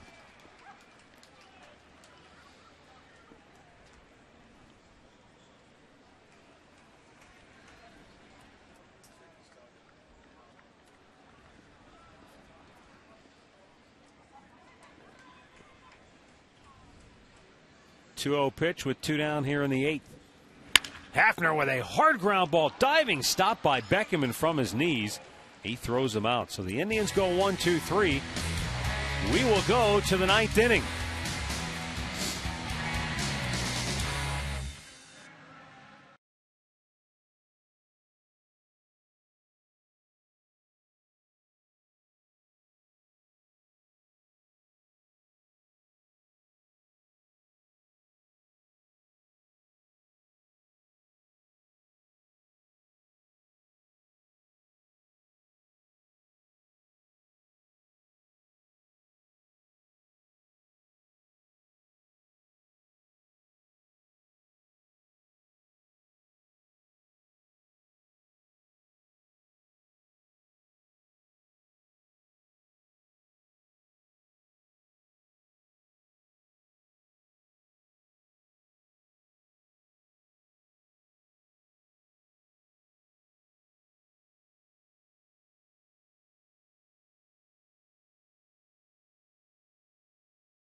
On top, Chris Perez coming on to try and close it for the Indians. He's looking for his 35th save on the year. In the meantime, the Indians will have a new shortstop. Jason Donald takes over for his Drupal Cabrera. Again, it looked like Cabrera did something to perhaps an oblique muscle. As Donald right into the game, or is that Hanahan? Hanahan was over there on that side of the infield to make the catch off the bat of Adam Dunn for out number one. This is what happened to Cabrera. Going back and looking at it again, the swing and the miss. And initially you can tell he's staggered a little bit, tries to gain his little composure there, but then he reached for it, tried to stretch it out, and that's why he ended up laying down the bunt. I don't think he could swing. You're right. And it was the left oblique. So right into that side. He's out of the ball game. And Alejandro Diaza takes a strike.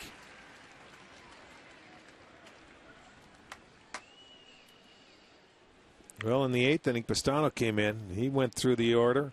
1, 2, 3, 8 pitches, 7 strikes, and 2 punch-outs. Swung on and miss. I mean, just threw it by him. The Express. And it's 0-2.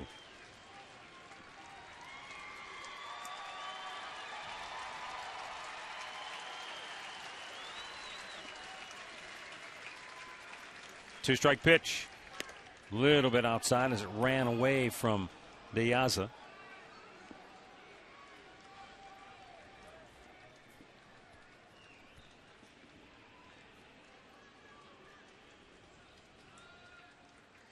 Now the 1-2.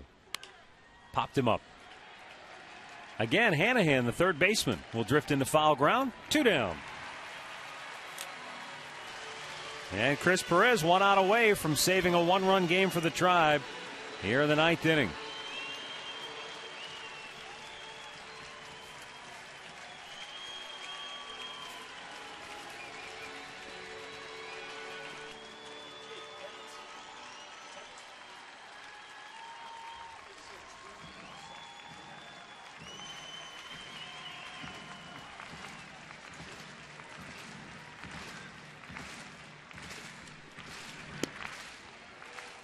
Wow. Called a ball for some reason. Pretty good pitch.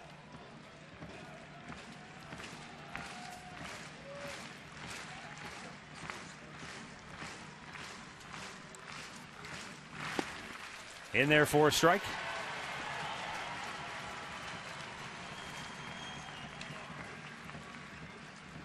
Brent Morel 0 for 2 with a walk. 1-1 pitch. A little bit outside.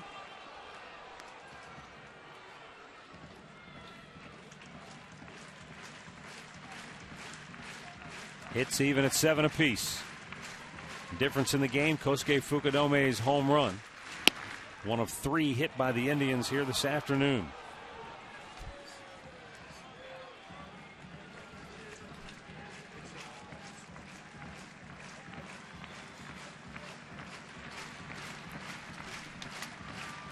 Viciedo will pinch hit. He would be next.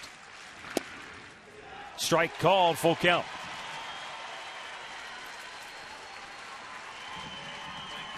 Viciedo, the on-deck hitter, has good power. You just as soon not have to face him right here. Perez trying to make it a 1-2-3 ninth. Payoff pitch. Swung on and missed. He threw it by him. And a strikeout to end the game. White Sox go 1-2-3, and Chris Perez has saved back-to-back one-run games as he picks up his 35th save on the year. And the Indians get back to 500 with the win.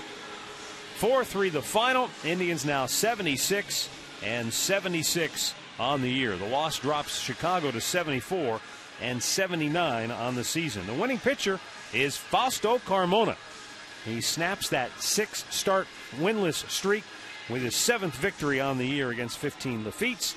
The loss goes to Gavin Floyd. He drops to 500. He's now 12-12 on the year. Time now for our play of the game, brought to you by KeyBank. Thanks for making KeyBank the #1 bank in Northeast Ohio. Let's go back to the 4th inning, and as Dribble Cabrera, here he comes. That home run right there ties him with Johnny Peralta for home runs by a shortstop for the Cleveland Indians. And he's having a terrific year. It was his 24th that gave the Indians a lead. They come right back, and they were able to hold on to it and end up winning this ball game. That is going to be our KeyBank key play of the game.